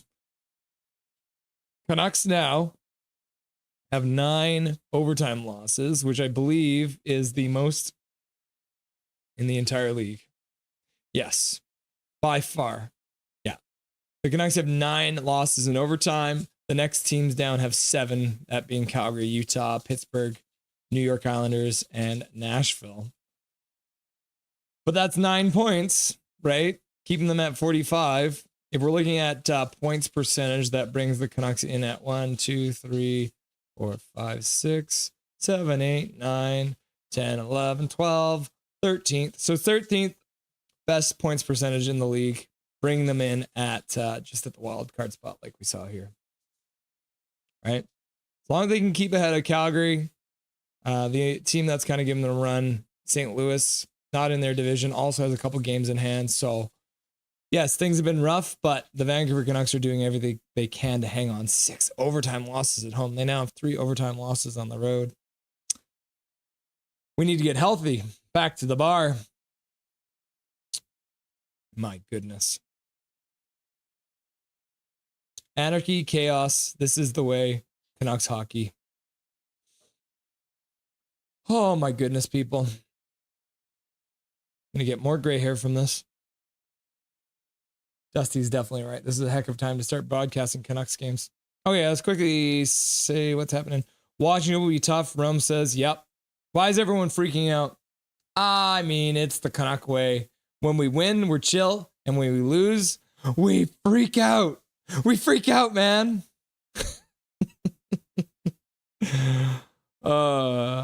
Jacob, I want to be the long lost survivor. I'm not freaking out, Mac. Just hockey. Unfortunate. Yep. Time. Hockey stick. Goal. That was an all right game. Yeah, it was fun. Hashtag we got the loser point. You're absolutely right, Rome. Thank you, Russell, says Mohammed. You're very welcome, sir. Hashtag we got the loser point, says Rome. Hoggy never getting out of the doghouse. Yeah, KJ, you're right. Taking a penalty like that too. But I mean, what is Jacob's right? That wasn't even his fault, really. I think that was a pretty weak call. Milosh would have been nice to open the road trip with a win. Yep. I'm trying to remember. Remember the Eastern road trip against, I think it was Tampa that they started, and they lost bad to Tampa and then came in and defeated Florida, the defending Stanley Cup champs. So we're hoping that gets the same result. Big Mac, thanks all. Don't forget to like and subscribe. He had no stick pushing. Yep. At least we are ahead of Calgary, says Jazz. Rigged AF refs. Yep. Pass it to Linden. Are y'all not seeing my messages in chat at 4 were ignored? No, we see them, brother. They should resign. Game over, says Jazz. Rip parade over. At least. It's definitely Rick's system. Yep. Jacob agreeing with me that maybe it's Rick's system that's causing the problems. Grandiose refs. Yep. Takes no timeouts. He never does. Trade everyone, rebuild, laugh out loud jokes. Pass it to Linden. 4 didn't go through, says B-Dog. Rome, does Talkett think he can redeem his timeouts for a prize if he collects enough of them? Maybe. It's like he's at the fair and he's collecting tokens, but that's not how it works. What a joke, says Rod. Rod, I'm happy to see you again, brother. I'm glad to have you back. Watching from Kamloops, Rod. Hey, Drenica. Sorry, mate. See you next time, Russ. Yep. See you later, Drenica. Have a good night. I'm glad you didn't bet on the Canucks. B-Dog, I didn't know talking about Jonathan Lekermacki was forbidden on YouTube. Were you getting banned for talking about Jonathan Lekermacki? Did they not pop up? If you call timeout, you don't get a coach's challenge, right? No, Jacob, I think Dustin said they changed that now. So there is no excuse. Barbershop, window, I'm the only one here to laugh at the Nucks. Another loser point. Woo! We love our loser points, Barbershop. Don't you know that by now? At Drenica, hey, hope you didn't bet on the Canucks tonight, brother. Heartbreakers this year. Zobro Rosario, the rest were kind of Bush League tonight. Yep. In chat says pass it to Linden. Thanks, Mods and Russ. Mike Torrance. Thank you, Mike Torrance, for being here. Refs were poutine lovers tonight. Yep. They had too much poutine before the game. They couldn't keep up. Jacob, poutine lovers. Ha ha ha. I like that, says Rome. I love the weathered look of the Canucks logo on Dustin's hat. Yeah, everyone was liking that hat. I wonder if he got that at the game on the other night against Nashville on Saturday. Thanks, Rome, says Jacob. Petey is always solid defensively. Yeah, KJ, you're absolutely right. Even when he isn't scoring goals, he is playing good defensively. He's generally good on the face-off, so we need him back.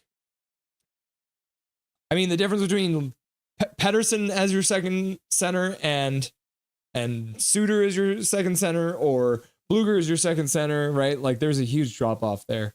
I mean, Pettersson should technically be our first center. Pass the lid on that weather look is how every Canucks fan's soul is feeling. Yep.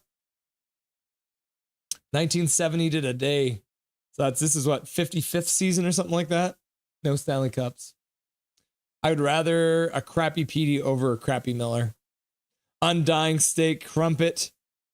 Thanks again for the streams. We really need another defenseman. It can't always be Quinn. Yeah. And then I said, you're very welcome. Just below you there, Undying Steak. Thanks for stopping by. As I was chatting with Dustin, it's sometimes hard to respond to chat. So hopefully you saw that. You are very welcome for the stream. Big Mac, what do you mean? Pass it to Linden.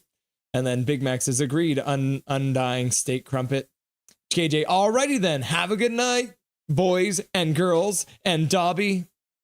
Love you, KJ. Until next time, says Big Mac. Big Mac says, Dobby Dobby. Calvin99 Charlie, good night, y'all. Great stream. Hachiko says, night all. Big Mac says, Dusty, GG. This was a fine game, all in all. Is there a wild card? Is the wild card teams make the playoffs, or does how it work? Yeah, so the wild card teams do make the playoffs. Trade me. Big Hog is now recommending that he get traded because Hoglander takes a penalty where the Canucks lose the game.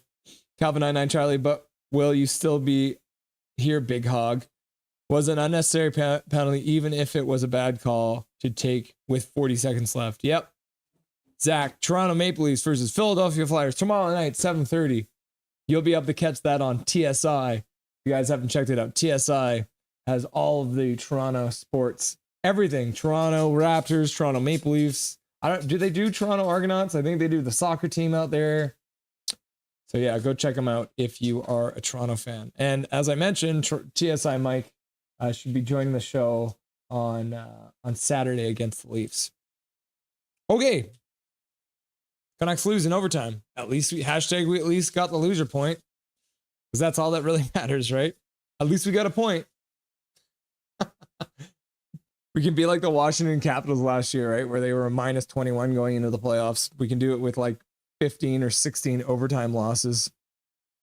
And Big Hog's like, of course it's Hoglander too. Okay. The next game will be on Wednesday, 4:30 against Washington. We'll be live at the same time, 4:10. We will be live. Thank you everyone for stopping by. Just before we go, let's have a look back at everyone who donated today. Major Tao missed the Nashville game. Thank goodness. $2. Calvin99 Charlie. That boy JT effing Miller. Let's effing go. $2. Thank you, Calvin. And then Major Tao with the gifted sub. And then Paragolfer Pro coming in with 10 gifted subs. Major Tao with a $1 dono for the swear jar. Major Tao then gifting another sub. And then Big Mac paying me $5. And you did pay $5, so I'll just say it again. Fuck the Habs. Big Mac again, $1 dono for the swear jar. And then another swear jar. Man, Big Mac, you were dropping all the swear jars tonight. And then Major Tao trying to remind us that he wanted to see a Miller hat trick, but we didn't get that. That was a $2 dono. What do you think the Canucks will do in the next 2 weeks? I think they will wait till the road trip and then make a move. Yeah, I think I agree with you. They're going to wait till some people get healthy, but if something comes up, they might scoop something up. Waiting for Pettersson to get back, but we still need another defenseman probably. So who knows? All right, kids. It's been a lot of fun as usual. I appreciate everyone who stopped by tonight to say hello. As I mentioned, we will be live again on Wednesday for the Washington Capitals game. We will have Dustin on again during the first intermission to chat, the Rusty and Dusty Sideshow. And then as well, we're going to have Jake the Snake. He'll be joining us during the second intermission to chat about the game. My name is Russell Holiday. This is Nothing is Perfect. And make sure that you make good choices.